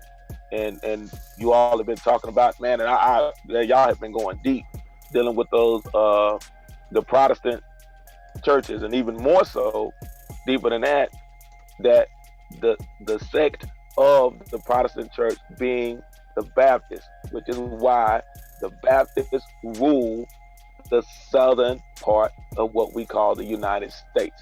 Your Confederate states are predominantly Baptist. And then now you start to see why. Because this was a blend of the people that were already here, went over there, gave them food, gave them herbs, kept them alive, things that they didn't know how to survive, because their average age was, if you lived to be in your 30s in Europe at that time, you were considered an old man. They were not living long. They were not living long. So how were they doing all this stuff if their life expectancy was around 30-ish? They couldn't take over the world like that. It was impossible. It is when the Issa sent them on, like I say, Turkish wheat, that way they know it's my age, corn, the turkey, all the rest of the stuff you'll start to see. Even what we call is, and I'm not getting into religion, I'm just saying what they call Islamic traditions, you'll find out they started over here. This was a blend of the religious, what they call religious today. And when I say religious, I'm not talking about going to a place of worship and doing all the rest of that, because people automatically equate religion to white hippie Jesus. And I'm not saying that. I'm saying the traditions that were kept, because religion is nothing but still binding these things together, your culture, and it becomes your religion, what you practice. Culture and spirituality. Yep. It's religion. Your culture and spirituality is what religion is. That's all it is. So I don't want people think automatically, oh, what he's trying to. No, I'm telling you how they were able to do these things, because it was our teachings that were taken over there. Now, like I said again, you go into deal with the golden age that they call dealing with these dynasties over in Egypt. You deal with the Bronze Age, and I ask this question again. We know that before the Greeks gave birth to. The Greeks came from the Minoans. Well, what happened to the Minoans? Where are the Minoans? And these Minoans were not what you call as Africans, because they were not carrying on the same traditions. So who taught the Minoans these traditions? And why were these Minoans wearing skins of the big cats? See, these are things that you have to start asking yourself these questions. If these were Africans that were having all this influence into Europe, where are the African traditions? Why were the African cultures? Where are the African religions? They say again, everything that they're talking about West Africa, follow the French. Again, you deal with voodoo, you dealing with the French, which were a mixture.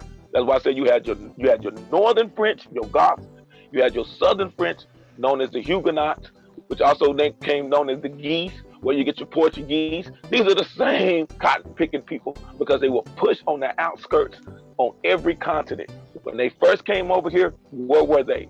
On the outskirts of what we call North America. They stayed along the coastal lines. Then they started going in, migrating in. Then you start to find out again why these Goths or Gauls, the people to the north, were also called Germans. They called them Germans dealing with World War I, because they said they kept swarming, taking over, like yeast, like cancer. Like a germ. I yield the mic. Germinate.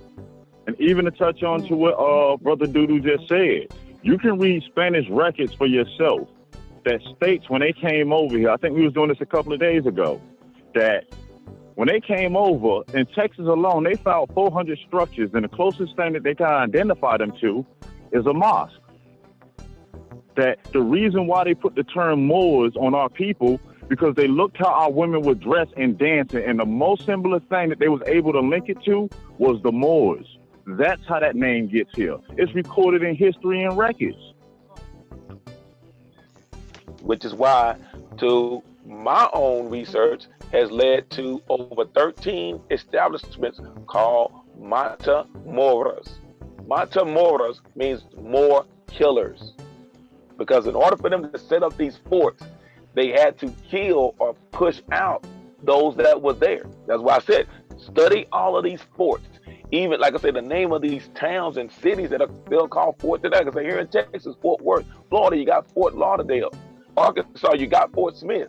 Now, you may go there and you may see one little, mission, and they call it a fort. But what was it prior to just having one little building? Why was it called Fort Worth? Why is it called Fort Lauderdale? Why is it called Fort Smith? See, these are the questions that you have to keep asking yourselves.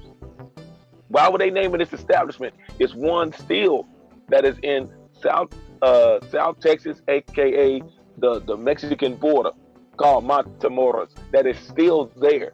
And they'll tell you it traces all the way back to the Olmec. And we know the Olmec are the she people.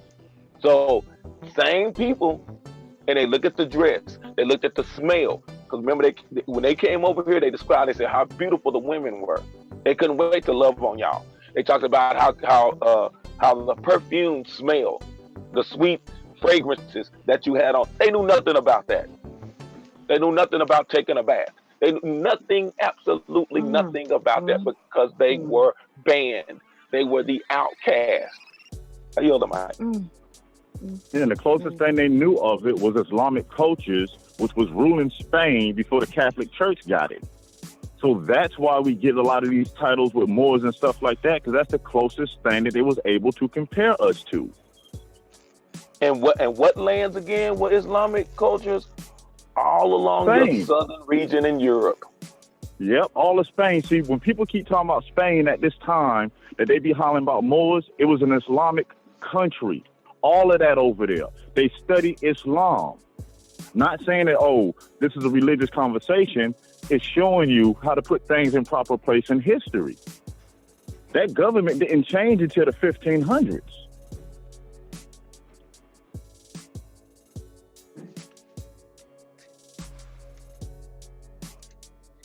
Just a little bit more to think about. Clear the blast area. Clear the blast area. Clear the blast area. You're supposed to say that prior to the blast, sir. One more. And to show you that it was from here, I'll give you an example. The language that we call or known as Nuwat, most people will say Nuwato because they see the TL on the end. But the TL means as in the greatest. When you get TL and Nuwat, you also get the Al in what we call the Islamic languages, and you also get the El in what we call the Hebrew. It started over here, and you ask any linguist, and they'll tell you that out of one language, we have multiple languages today. Out of one comes many. Read that, dollar, and understand it again. Out of one comes many.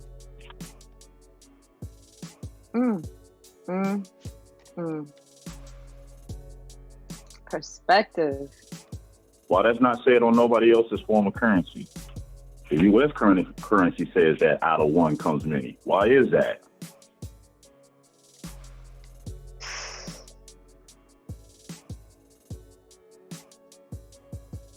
Wow.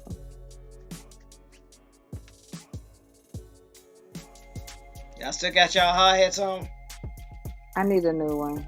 I know this is my second one in 2 days, but my goodness. Bones, I don't know if it's a good idea to give them out for free no more. Not too free, but for free. You know what? We'll talk later, sir. After your vacation.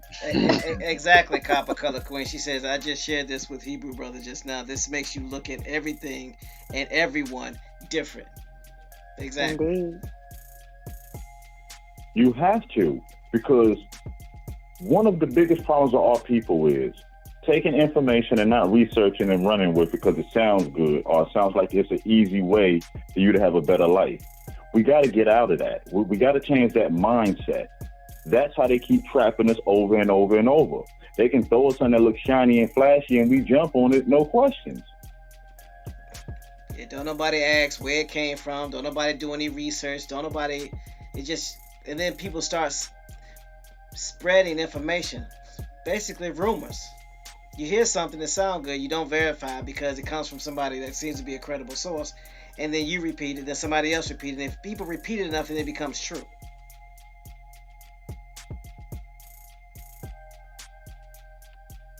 So, something to think of. Perception's Say, everything. please. Go ahead, Lady Free. Sorry, go ahead.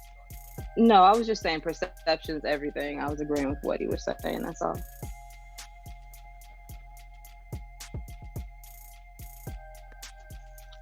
Y'all touched on something earlier, and I didn't mean to change the flow. Now, go ahead. Talking about South Africa. And during that time, you all had mentioned about how other countries were paying to keep, they send them to South Africa, we'll pay you to keep these Huguenots. You go to this land, we'll pay you to keep this Huguenot. Now you're going to start to see the same narrative, but put the spin on it when, like you said earlier about that ish, and I know this is gonna get a strike, but the Jewish, you're gonna see these same people. How were they able to come up like they were able to come up? Prime example of what was the name of that movie with Denzel and no dude that played King Arthur, and it was Spike Lee joint at the bank, and they were talking about robbing the bank, but they didn't rob anything. Inside Man. Inside Man. Remember, it was all about the diamonds. And he dropped that diamond ring in his pocket. Yep. When he talked about that and dealing with these diamonds, these precious jewels. Now, go back to South Africa. What was going on in South Africa? Why would they flock it to South Africa, but they never called South Africa the promised land? But what were they digging up? Again, what's his name? Leonardo DiCaprio, and what's his name? Give Us Free. Do y'all know the name of that movie? Blood Diamond. Oh yeah, now we talking about those diamonds. Didn't Kanye West try to tell y'all, that he got a little cuckoo because he got with a Kardashian? But then he try to tell y'all about blood diamonds? Diamonds are forever? Did he try to tell you? Yep. Why? But again, why was that not the promised land? They were over there digging up, and you call them the AKA the Dutch, the Beer family and all the rest of them. When you start following the breadcrumbs, you'll start to see. Now, come back over here. The ones that were the true Huguenots, again, were a mixed people, a mixed multitude. Why is it that every other group of people, right, that came over here needed interpreters? They would always say such and such and such. The Negro he came with us and he was an interpreter. How did these so-called Negroes know the language of the people here in the Americas? But you never read about the Huguenots needing interpreters. Why? Thank you, Issa. Because if you're teaching them part of the same language, then you'll understand. Show me where the Huguenots came over here and said, "Oh, we couldn't communicate with anybody in the land." Over here in the Americas, we're talking about the just before the colonial time. I hate to say invasion of the Huguenots, but we also know, as we keep discovering, the Huguenots were here before that. So why didn't all these French that you never hear about coming over here, why did they not need interpreters? That's just a question I'll put out there. I yield the mic.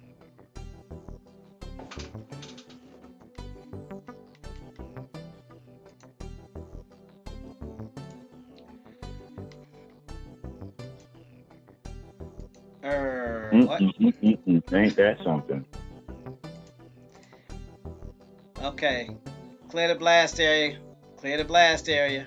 Clear the blast area. Forewarning. You don't need to interpret the language that you already know, do you? Nope. Like you always said, if you got Arcadians dealing with Indians for 1,000 years, and they speak French already, it would make sense why the Huguenots were comfortable coming over. It was a common language between them, common communication. Not to mention that Issa had been selling over there as well. Hence the whole Bronze Age. Where'd they get the bronze from? Came from somewhere. Was transported some way. And nobody ever takes the time to ask out, why do the majority of these tribes speak French or understand the dialect of French? Yep, the only time that they needed interpreters is when they were dealing with the English. And this was before Indian schools. They had to have interpreters in. But they never had to have interpreters dealing with the French. If you think about it, even the French, go back and look at those Indian agents who were interpreters. I bet you they were French.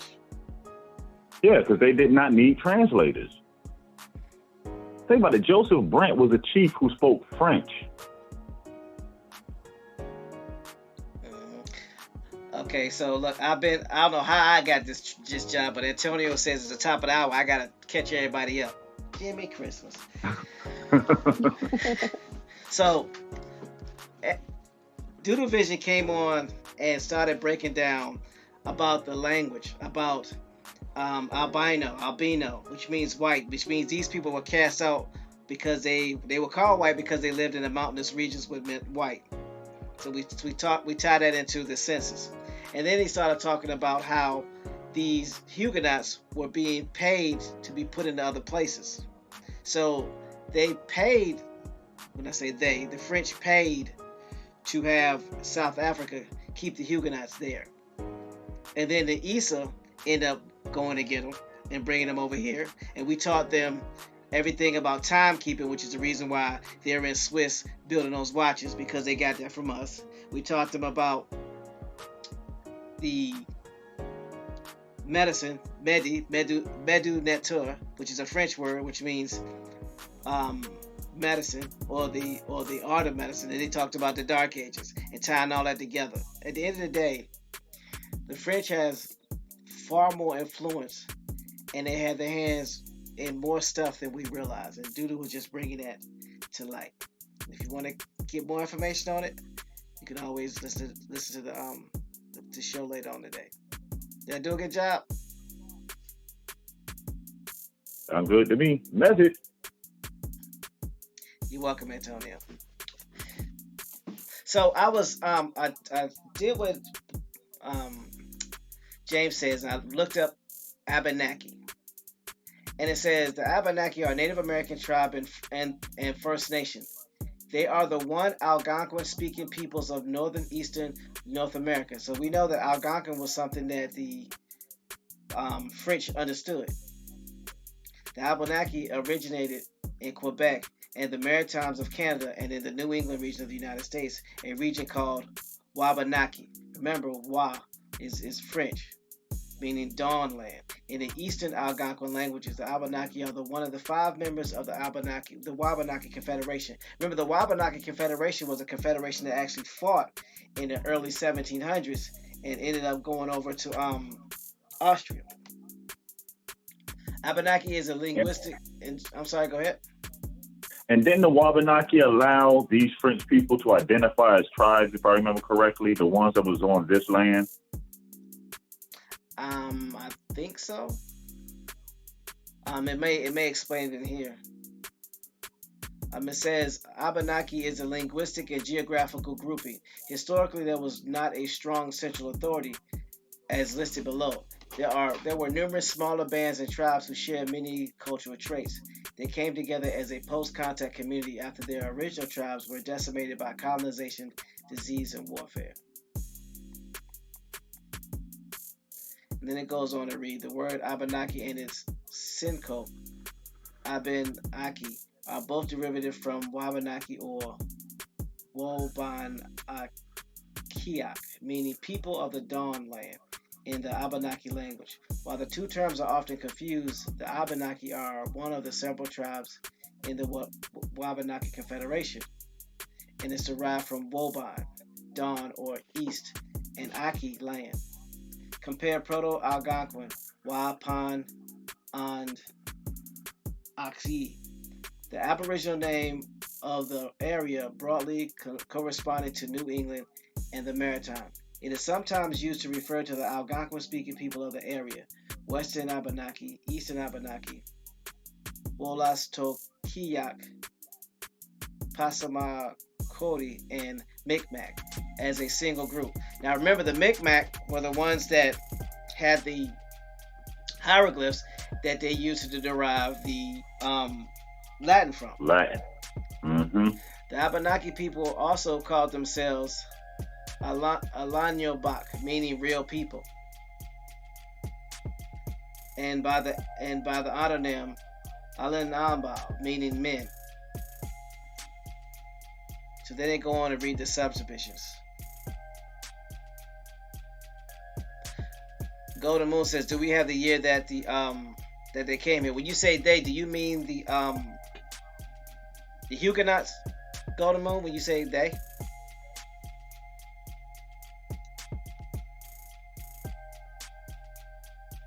So then they have the list of the different Wabanaki tribes, the subdivisions. And there's a lot of them. They got the Western Abenaki, and then you got the Eastern Abenaki. They tell you exactly where they live.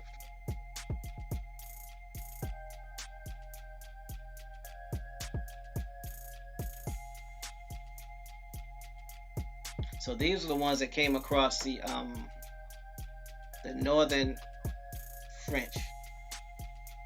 your Vikings, aka your Germans. Guess what year the Wabanaki Confederacy was signed? When? 1776. Stop playing. What? Yippity!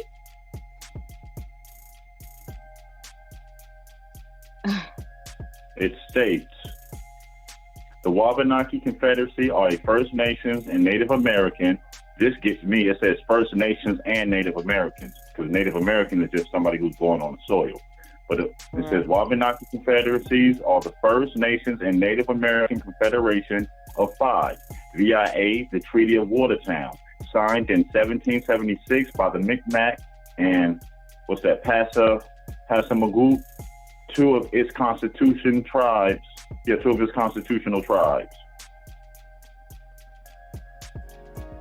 Constitutional tribes.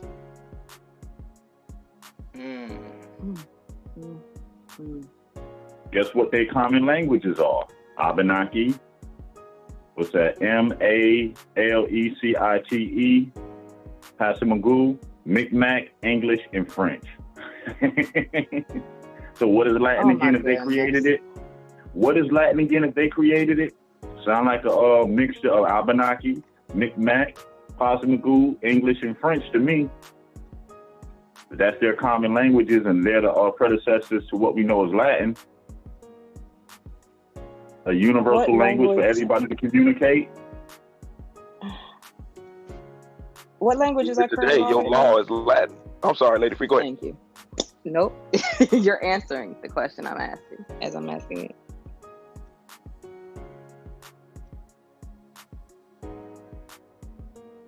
So James, I'm sorry, Lady Free. I didn't catch you. I didn't get the question. my apology. I was just saying, what language is our law currently written in? Yes, Latin. See, I'm turning into Gregory Abbott now. You read my mind. I yield. So this explains how come on, man. This even explains further why the French were able to vouch and give credence to the colonists who wanted to declare their independence, because they had a contract and they had a confederation with the Wabanaki. They pledged an allegiance. And then the French turn around and says, okay, we'll support you in your term for independence.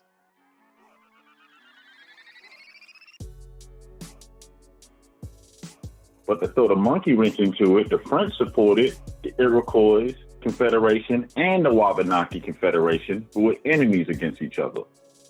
But it didn't matter. Sound familiar? Right. Sound familiar. Exactly. Wars by proxy. Exactly. Both these sides, get everybody to gang up and have them fight each other. And we maneuver pieces in the background. Checkmate. That's the reason why the French were able to still be here after the British lost the war. Because the focus was never on the British, who were nothing more than French doing business as British. Yep. Another proxy.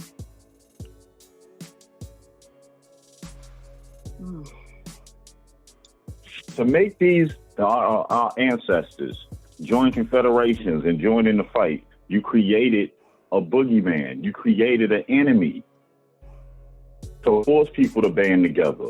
So that way you want them to band together. You want them preoccupied fighting with each other so you can do what you're really trying to do behind the scenes. No issues. And every time something happens and people keep getting brought over here to take over land, who's getting blamed? England.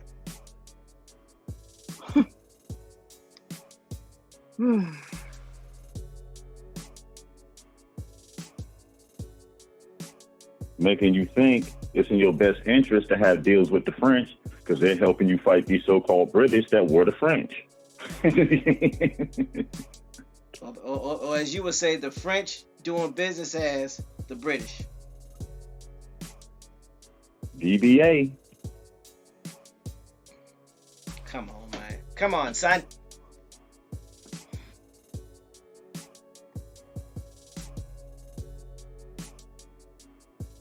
Old James is over in the corner rocking, making his wooden shoes.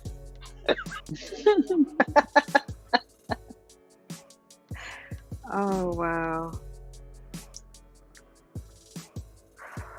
So the French and Indian War makes sense now because the French were on both sides of the war.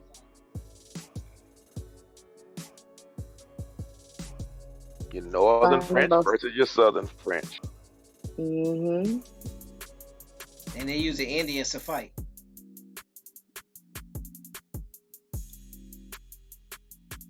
And then No, took look, Indians I over there think- into Europe to continue the First World War. The original First World War. That we talked about some weeks back. The 7-Year War. Right. And Carlene, the French has more to do with Jamaica than people care to think. The French was all over them islands. Patois, if you understand Patois, you know it's a mixture of French.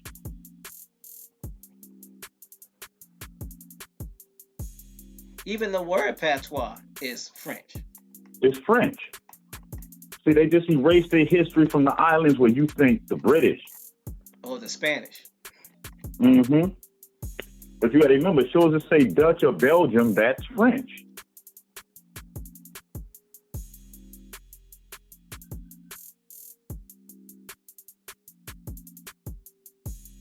So basically what it boils down to is they did here what they was doing everywhere else.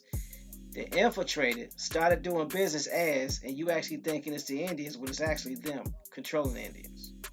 Or the Indians being maneuvered. You know where you can Well, see you this play also out in think- real time? Go back and watch and study the story of Hotel Rwanda. Who caused that mess over there? Wasn't that the French? Separating them people up, making them identify themselves by the size of their nose. Wasn't that the French that tore Africa up like that? Who brought the class system there? The French. And sat back and watched them kill each other, then took over the land after.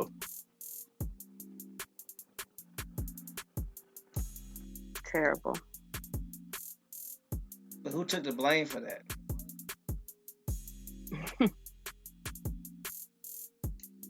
Because the French didn't. No, I got to look back on America. Why y'all didn't do anything? Exactly.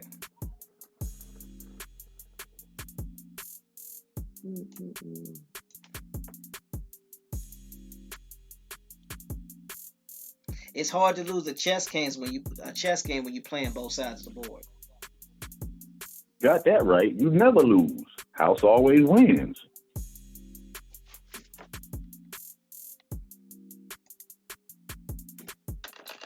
It's called Monopoly for a reason. Which is probably a French word. I wouldn't doubt it. We told them a couple of days ago that organ is a French word. Yeah, Took me when we came across that. Like, organ is French? What the? Okay, so monopoly. 1530s, exclusive control of a commodity or trade. From Latin, monopolium. From Greek, monopolion. Right of exclusive sale. From monos, single alone. From power, men, small, isolated. Plus poline, to sell. From parut, pale. Alternative from monopole. In 1540s, from Old French form of the word. As common in 16th century, meaning possession of anything to the exclusion of others. Is by 1640 sense of a company. Hold on. Time out. Well, say that again, please. Alternative form, monopole. 1540s, from the Old French form of the word, was common in 16th century, meaning possession of anything to the exclusion of others. Is by the 1640 sense of a company or corporation which enjoys a monopoly. Is by 1871, the popular board game developed in the final version by Charles Darrow. 1889 through 1967, and marketed by Parker Brothers. It's from the 1935, the year it was a craze, monopoly money. Unreal currency is attested by the 1959. It's reference to the paper used in the game. Company A. That's what McDonald one says. David Corey says. Sound like they was preparing us for the currency we got today. Exactly. Monopoly money. It ain't real. Get out my head, Bones. Get out my head. Oh my goodness gracious. So monopole is actually a French word. Possession of anything to the exclusion of others. Sound familiar? Civil right. What? Well, Elboria, the problem is when you say small areas, they trained you to look at the map and see France as a landmass. France is not a landmass. It's a corporation. See, the problem is we keep looking at these little isolated areas and think that's what's ruling. No, these are incorporated entities that are doing this. The landmass is to make you look at the land and don't pay attention to what's really going on.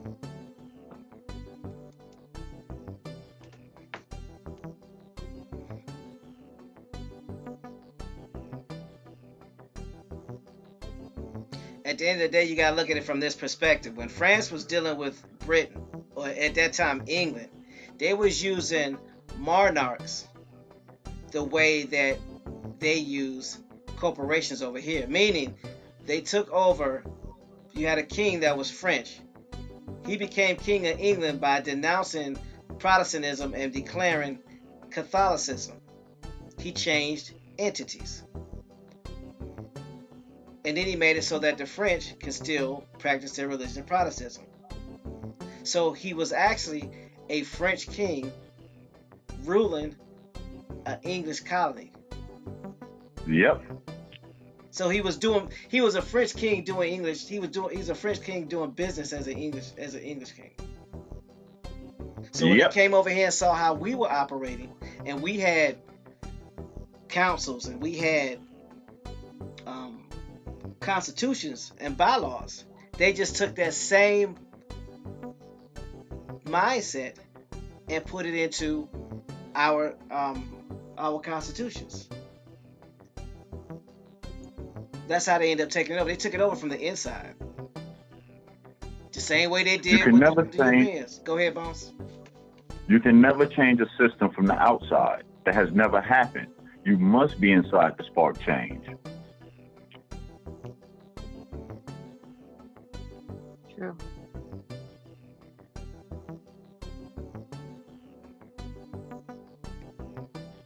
That's like you're going to change the interior of my house but never coming inside. How?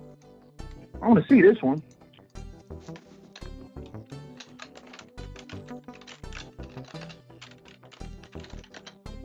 And I dare you say you're going to come and take it, because I got cameras everywhere, and I got a 14-mile perimeter, so you get close, you get nuked.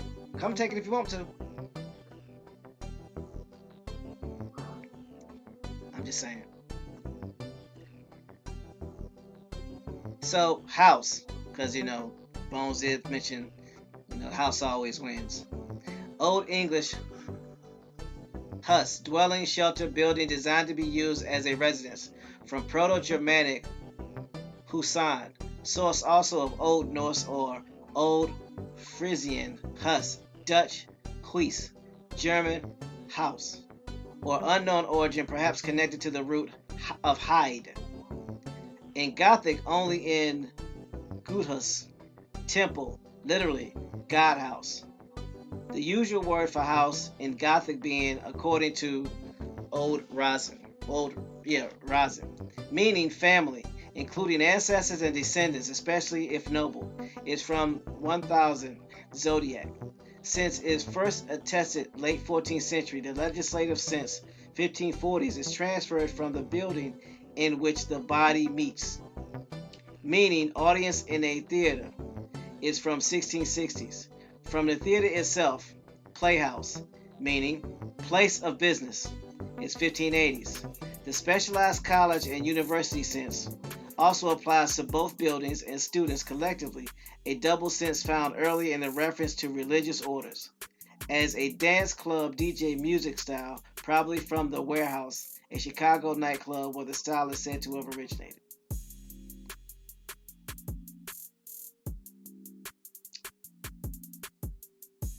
Place of business.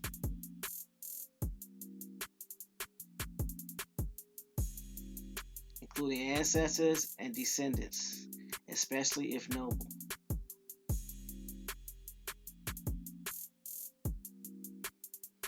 Now, if that comes from Dutch and German, why do Africans call their genealogy house when they say what house you from? Where did they get that from? From the Huguenots that came in and created themselves and renamed themselves as Africans. So what house are you from?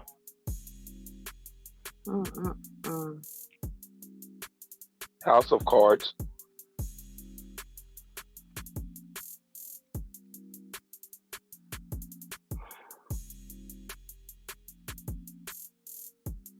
Are you not entertained? I'm literally sitting here shaking my head, like literally. Ow, my neck hurt. This is crazy. And it's been right before our face the entire time.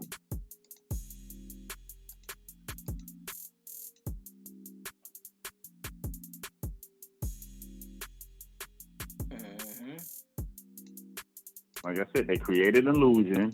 They create the problem to make you move towards the outcome that they already picked for you. So for those people always wondering, and this is something I put in the back chat, for those people always wondering why we're called Indians, it's because that's what the French called us. Yep. It's just spelled Indeean. Indie. As in indie, independent of the rest of the world and what they were doing. Oops, I'm talking too much. Spanish called us Indios, meaning children of the Most High, children of God. Mm-hmm.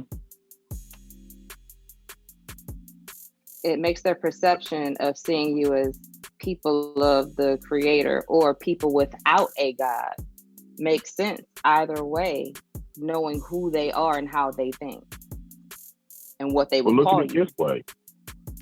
On their landmass, they were fighting between three systems. Islam spreading, the Catholic Church, and the Protestants. So when you would come over here, you would realize that you didn't have that problem, that people were just, you are who you are. So you were independent of all these different rulerships. That's why they called you indie. Right. What do they call an artist that's not part of the mainstream? Indies. Independents. Yeah. Mm-hmm. Born free, yes. The French are and the Germans are from the same family, the Franks. Franks. Before they called them French, they were Franks.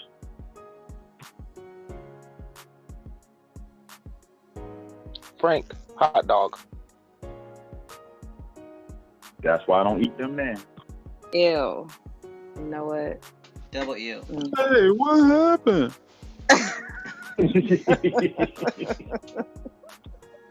Yep, those are the South became, like I say, your mixed multitude, which is why you see your more ethnic cultures. And Brother Bones says this all the time.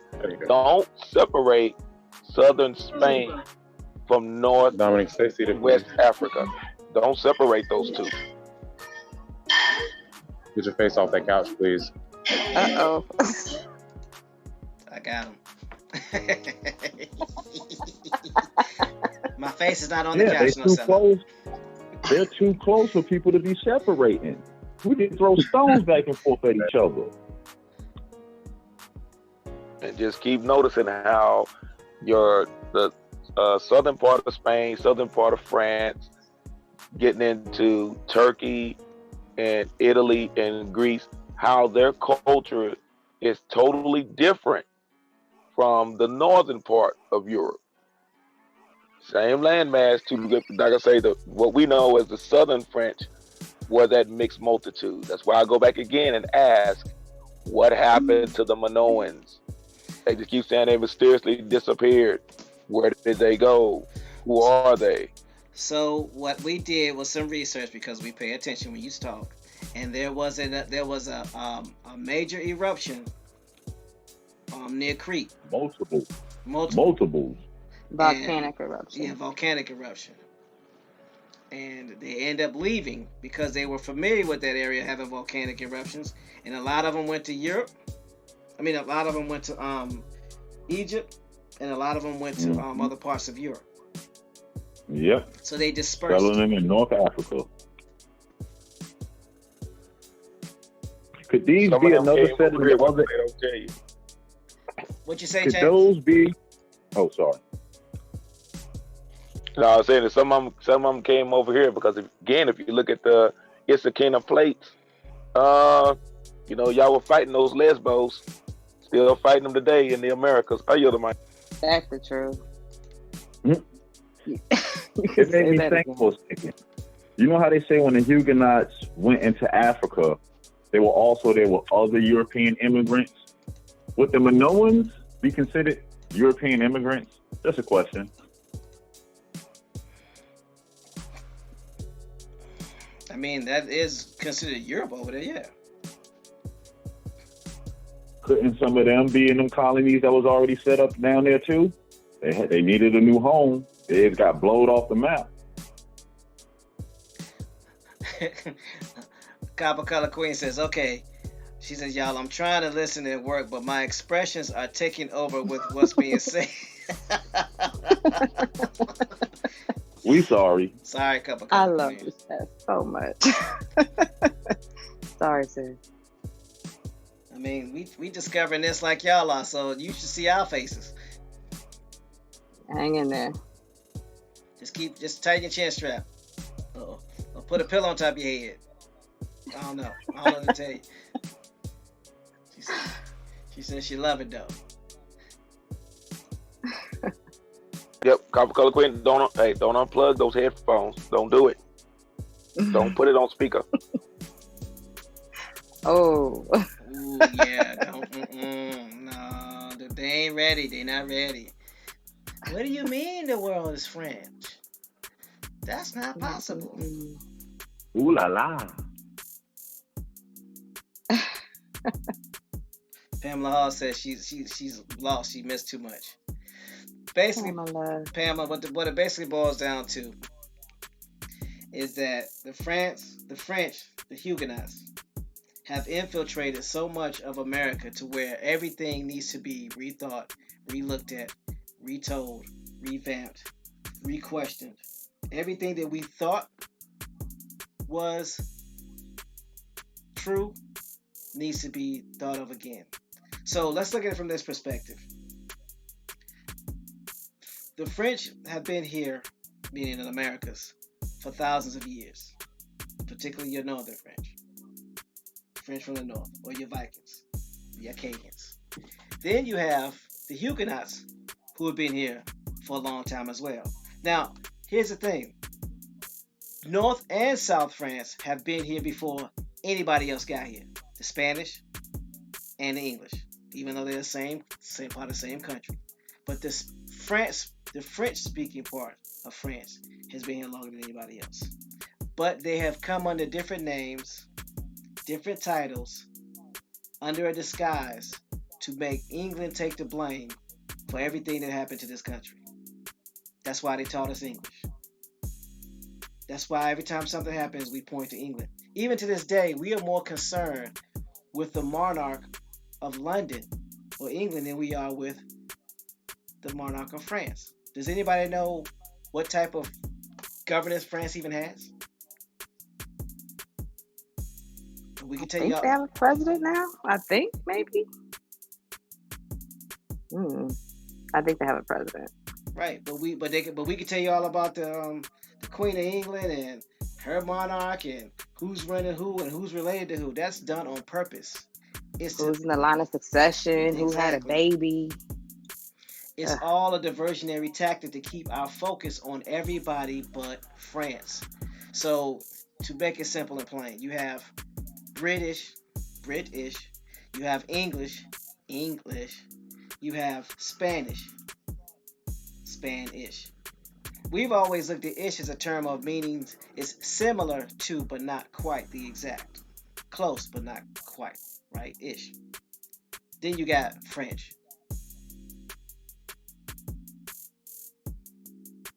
And when we think of French, there's this picture of this perception of these frail people that couldn't bust a grape because Napoleon was allowed to walk in without any troops or guns.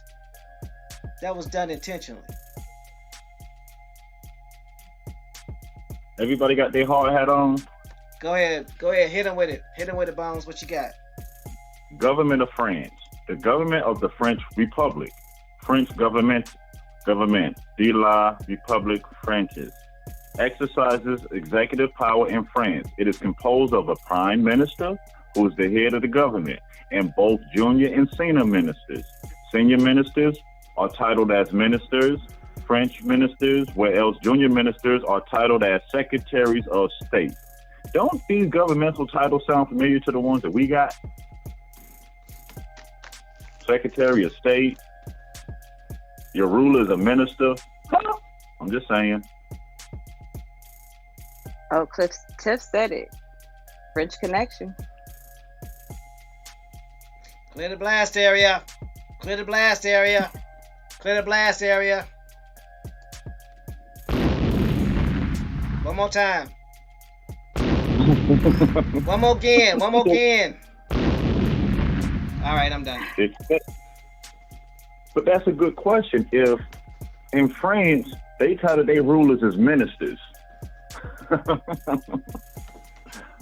Is that how we got it over here to use for all religious leaders from the French?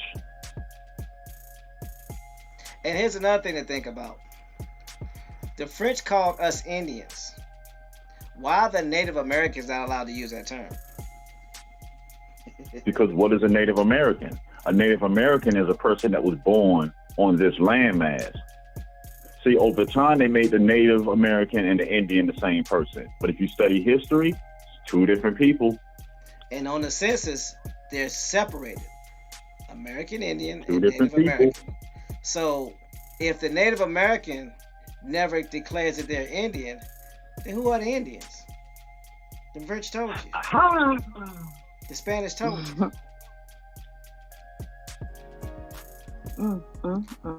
But Pamela, they're not the Indians, but they are Native Americans. They're Native American just means a person born in America. That's the definition of Native American. By that definition, anybody born here is a Native American. Or more plain and clear, Huguenots that remarried into the Indian side of the family. Yeah, they had no allegiance to the British crown. What did we dig up? That these people were allowed to identify as tribes because they had no allegiance to the crown. Now, why would these people not have allegiance to a British crown? Because they were French. Right. Remember, they came to United States under English colonization, but they were French. You got to realize there were more French-speaking people in the English colonies than there were English-speaking people in the English colonies. Why? Because England is an island. Great Britain is an island. They didn't have that many people. They had the French come over here. So the people that we were thinking in history were English were actually French doing business as English.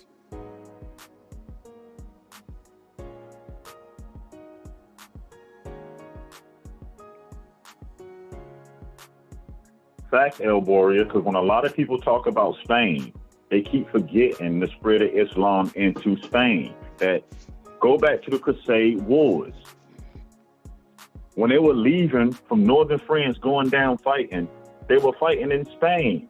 They were fighting the Muslims, your so-called Moors, in Spain. Let's go back and watch Robin Hood and pay attention.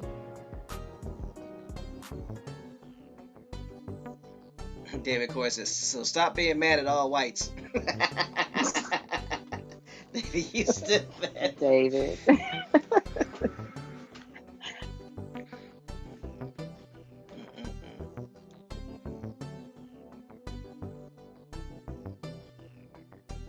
Y'all stepping deep today. I mean, you know, we just do what we told.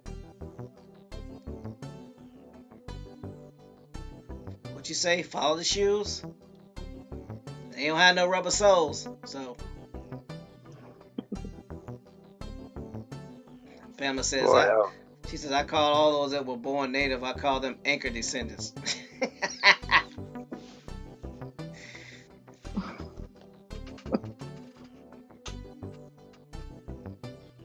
David Corey said they got all those white people beat up after roots. Well, think about it. That was an Afrikaner experience. Go ahead, Bones. No, but I'm glad he said that, because he talk about the other side of damages from the movie's Roots that a lot of our people don't speak about. See, I remember being in school when they played Roots in school on purpose, and what happened after they showed the movie? They had these things they would call like cracker days, where after they show these movies, you run through the school jumping on anybody that was white because what was done to your ancestors. They were making people hate each other, creating this illusion of race. This one better, this one. It's all an illusion. It was created. Remove the movies away from us. Do we really feel the way we feel towards people? Remove the propaganda that they burnt in your brain. Will you feel the same way then? We are all suffering from colonization, and we must all realize that. We're living out a lie that they gave us.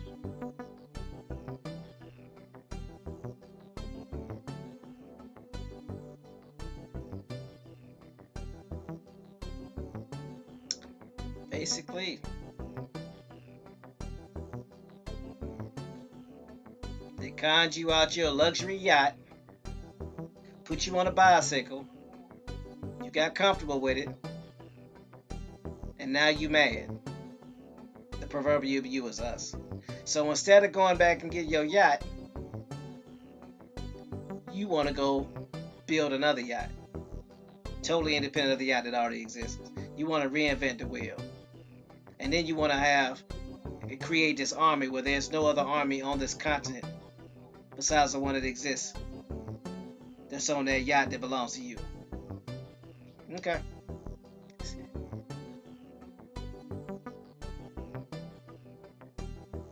Yep, you got hoodwinked.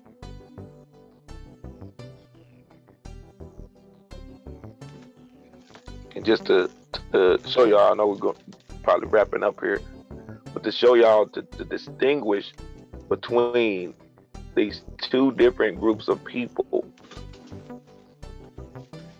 And some are calling themselves Huguenots, but are not.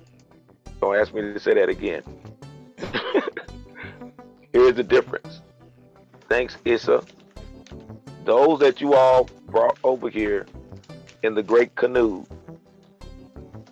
they were given refuge. You all talked about that before, the cities of refuge, places of refuge. This new crop that came over, here's where the land grabbing and land stealing and battles started taking place. I'll give you an example and then I'll yield the mic. Everybody, and especially here in Texas, they get it twisted. They think everybody that speaks Spanish is Mexican. But call a Puerto Rican a Mexican and let me know if you live to tell the story. Speaking the same language, two different groups of people. Those that went to the south in France were a different crop of people.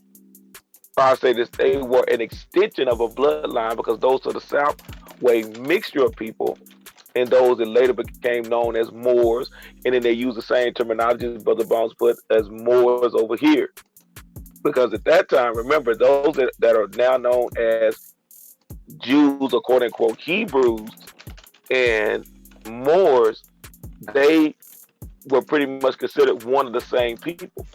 Because again, both of these facets were fighting against the Catholic Church.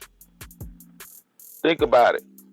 There was no separation of these groups of people, none whatsoever. That came later on because those that are claiming to be Jewish but are not, that's the issue. And that is a war that is still going on to this day.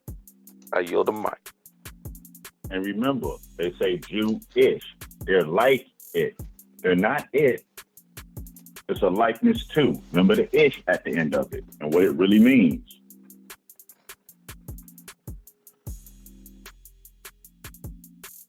Lectio difficilior. Like Freed put in the chat. Lectio difficilior. Hard, overlaid reading. They do it on purpose. It's to confuse. That's what war means. To confuse. A war of words, right?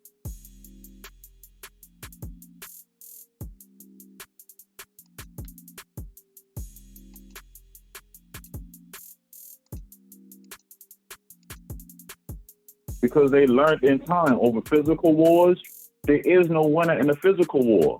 Both sides have casualties and got to build up their population. So how do you fight wars moving forward to where you no longer take on casualties? Do it with words and paper. The pen is mightier than the sword. Put that in context now when it comes to fighting.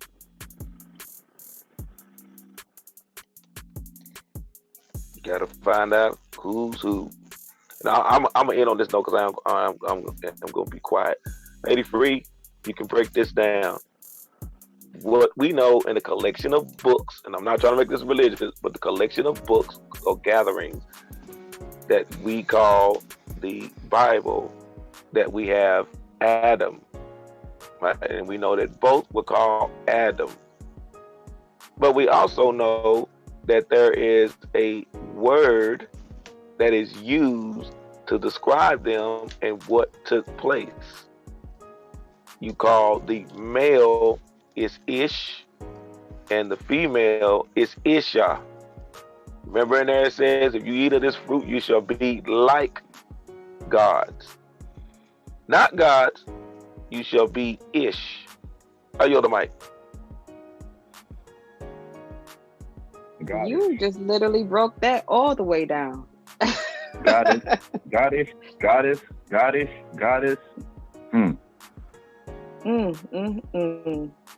Where's all this ish coming from? And then you find it within the words that people are using. And again, they're trying to hide themselves, trying to be like the original. But at the end of the day, the truth can always be found in what people name themselves. So go over those words again with the ish and break it down to the LCD and who's left holding the bag. What your granny used to say? And figuratively. Your granny used to use the word, at least mine did, she used to call it being mannish. You trying to be grown, but you're not. You want to act like you're grown, but you're not. You're mannish. Mm-hmm. Grownish and all them words. Think about it. Hoodwinked. Now go back and read the story of the Abenaki and the French. Mm-hmm. They're Indian-ish.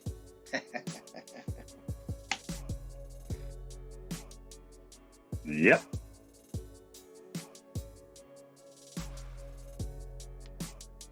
Then you're going to stumble across that Medi. What did they do?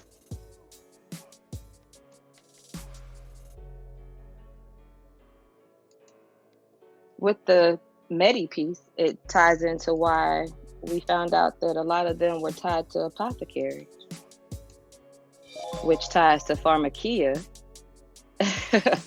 And now that we know that they're dealing with this French language, Coca-Cola started in an apothecary, correct? Correct. Affirmative. It's also the first form of cursive writing in the Americas. Bones discovered the other day as we were doing some research. Cursive writing is French. Yep. Yep. The Constitution is written in Cursive. Cursive is the writing of the aristocrats, the upper class society from France. The Huguenots. Exactly. And who did they Yep. use to promote Coca-Cola? Yeah, the original Coca-Cola bottle is the original form of cursive that was in America. How you see the original Coca-Cola written. Yes.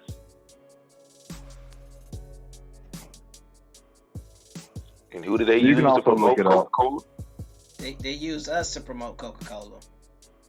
But there was one individual in particular that they used, Santa Claus. Oh yeah. The Yeah, y'all remember riding on that plane with them reindeers, drinking the Coke, bringing you them presents. The German drunk. Not. Or the high drunk, because the original ingredient in Coke, which was found in the pharmacy, was cocaine. It was Right. to pick me up, and that pop, and that soda pop, it was to pick me up at one time. And as they said, where did you find cocaine? Where's that found? Colombia. America. Dun, dun, dun, dun. Colombia. When no cocaine in Africa? What that West African cocaine? No, there's no Colombia. There's no cocoa plant in Africa. It can't grow there. Okay, I'm just checking. I'm just checking.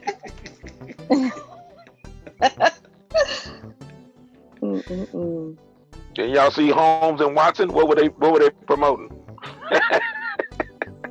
Cocaine.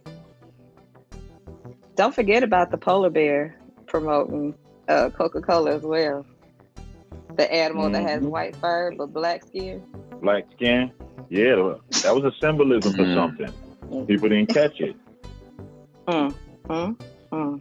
And your Swiss Miss Coco, those wooden shoes on, they know about Coco.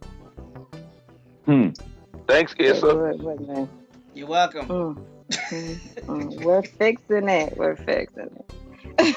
We got it. I know. All right. Clear the blast area. Clear the blast area. Clear the blast area. One more again. One more time for your mind. All right, I'm done. Antonio said, "Why we got to destroy everything?" Sheesh. Sometimes you have to destroy in order to rebuild. That's a must. I mean, the majority of the time. Because the problem is, if a foundation is crooked, adding another door, another room ain't going to fix the situation. You got to tear it down and start from scratch. The foundation must be pure. If not, everything moving forward will suffer.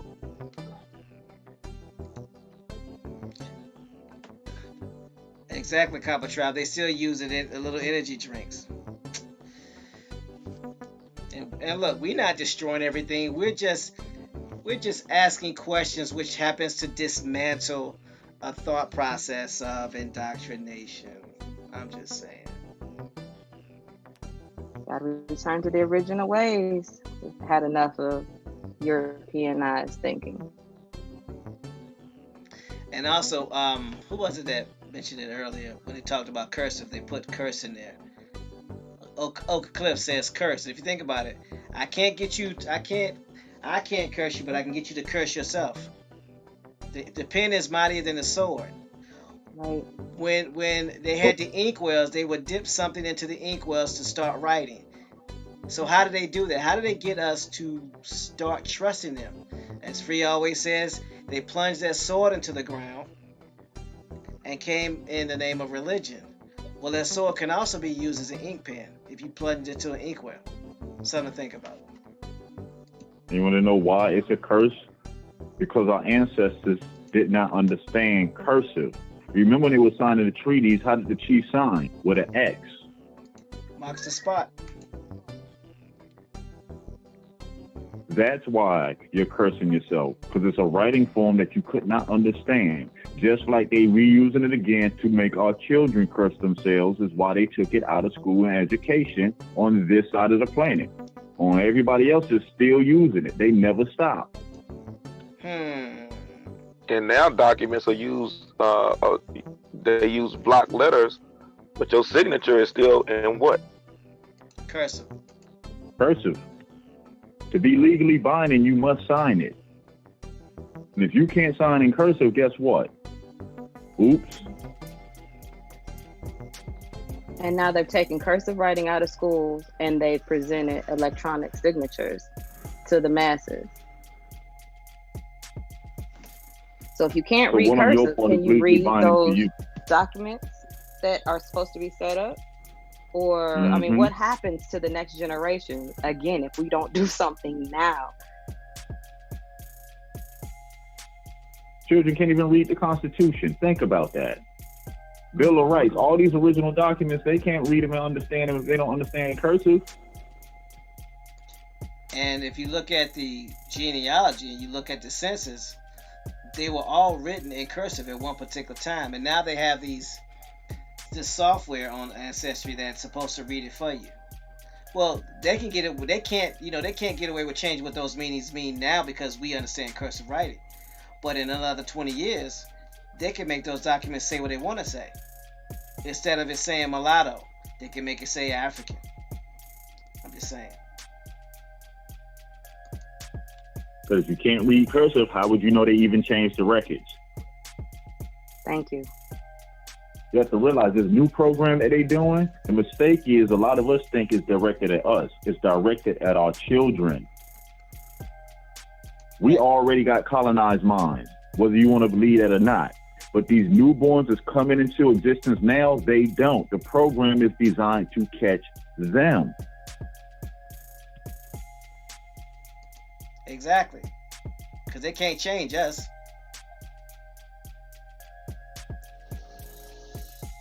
And if they indoctrinate enough of us, exactly, if they indoctrinate enough of them, those will then indoctrinate their peers. That's how it's always worked. How do you think all of us end up going, a majority of us end up going to universities and declaring ourselves as African American? It only took a few people. Didn't take a lot. Tiff said that cursive writing has been put back into the curriculum, which creates a bit of a conundrum if you think about it. As history is being relayed going forward, there'll be a whole group of people that missed being able to read or write cursive. And now there's a whole nother argument in the future waiting to happen. Why somebody has to transcribe what they're reading all over again. It'll leave them to transcribe it because they never stopped using it. We got a 10, 15-year gap of children that have no idea of cursive. What happens when they get to the age of adults? What happens? I'm going to tell you what's going to happen. Think about this. You know how parents are today. No, not all parents, but some parents, especially with our people. They didn't learn cursive. So now their child coming to them saying, Mom, Dad, I got to learn cursive. Why you got to learn cursive? They took that out of school. No, they reintroduced it. What do you think those parents are going to do? They're going to go down to the school board. My child ain't writing no cursive. You make her write cursive, I'm going to bust you upside your head. Because they don't need cursive. So we're making an elective. Right, which means we're going to be taking our kids out of learning cursive because they didn't know cursive. They don't know the importance of it. That's the reason. Yeah, the parents don't know cursive. So they're going to look at the child. Don't bring this in my household. Oof. They don't think it's voodoo. I mean, put yourself in them shoes. Your child brings something in the house that you're unfamiliar with. You understand? I don't have an understanding of. As a parent, what do? Remove it.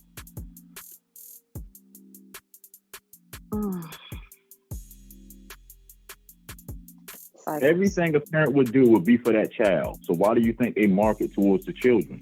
Because that's the way to make you get up and move. Your children. Right.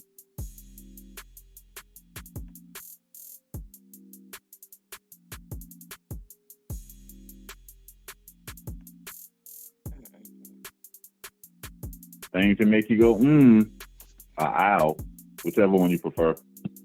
Alright. We gotta clear the blast zone. One more game before we get up out of here. Clear the blast zone. Clear the blast zone. Clear the blast zone.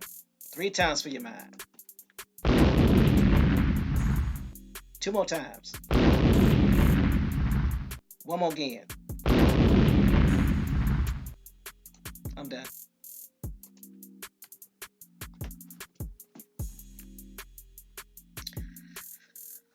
All right. Everybody turn in your hard hats. So we can issue Woo. some new ones. Yes. All was left of them. I think I got a strap left. Carlene said we need new hard hats daily. I agree.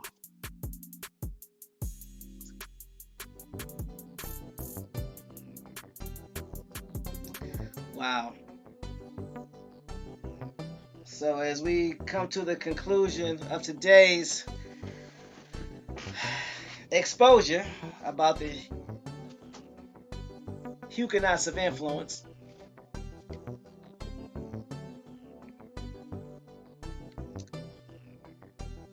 and we're gonna let these good people get on with their day. Wait a minute. We need a well check for Macadon. He Mac- said he lost his an hour ago. I'm officially concerned. Macadon, you been wait a minute, man. Go to HR, bro. Go to HR and get checked out. You can't be walking around with no Macadon, hard head come on. on now. Let me know you good. Give me a thumbs up, something. An hour ago? Wow.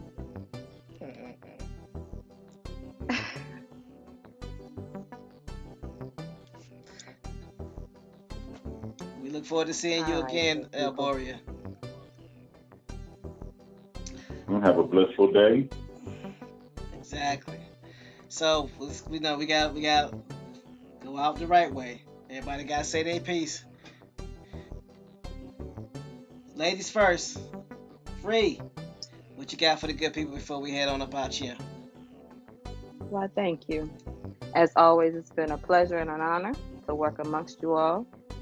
Continue to remember who you are, do your genealogy, connect back to your roots, and stay safe and in bliss.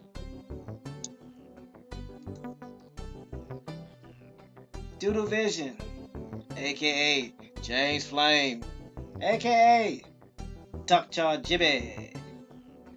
What you got for us, bro, before we head on out? All I can say is I missed you all tremendously. Appreciate you all that were checking on me. I'm gradually working my way back into the mix. So schedule being cleared. All I can say is I hope everyone not only has their hard hats, but they turn in those clogs, those AKA wooden shoes, for tennis shoes. Because again, rubber over here, we have the sneakers, so we can sneak up on you. But I hope everyone also has their swords, because it's time to fight those lesbos again. With that, I yield this cotton picking mic. Slice and dice.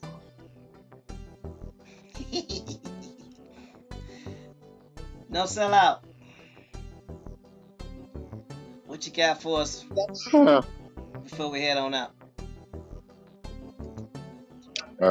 Short and sweet. Links in the chat. That's it. That's all you got. You just gonna came back in and just say that. Okay. Did you mute me? Hello, mic check. I didn't mute you. Did anybody hear me? I looked down. I was on mute talking. No, go ahead. What you got, boss? No, I was just saying short and sweet. Links in the chat. Appreciate everybody for coming out today, as they do every day, Monday through Friday.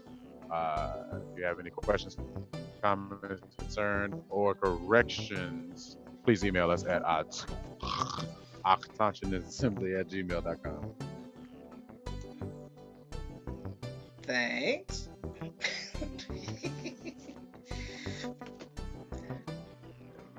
So everybody out there in the chat, we want to thank you for participating and helping this become a great build. The more you participate, the more we all learn. The more you look up those words and put them in the chat, the more we get to that next level of overstanding, understanding, and understanding. So continue to do your work as we do ours, and we thank you for it. For those that are new, we hope we gave you something to think about. We hope that you go back and look at the links and do your due diligence, and don't just take our word for it. Actually do the work, do your research, and if there's something that's incorrect, please come back with the information so we can discuss it, so we can build on it. Because we don't care about being right. We want to get it right. Again, we don't care about being right. We just want to get it right. So with that said, I'm going to hand over the mic to Bones H. McCoy, and he can take us out. I relinquish the mic. I'd like to appreciate everybody for making this one of the most explosive shows to date so far. And don't forget, after the show, the conversations never end. You can join us on our Autonomous Assembly forum, to where you can post your own questions, you can answer questions, post information about genealogy, and we can keep this going on. So that way this research of our history never stops. There's also a global message, so no matter what page you're on the website, we can all stay in communication with each other at all times on the website. So on that note, like you say, it's always fun and a great time when we get to kick it and dig through this information with the relatives. No place we'd rather be. The time is now. And so until we meet again for tomorrow's Rising Show, everybody have a very, very blissful day, and peace.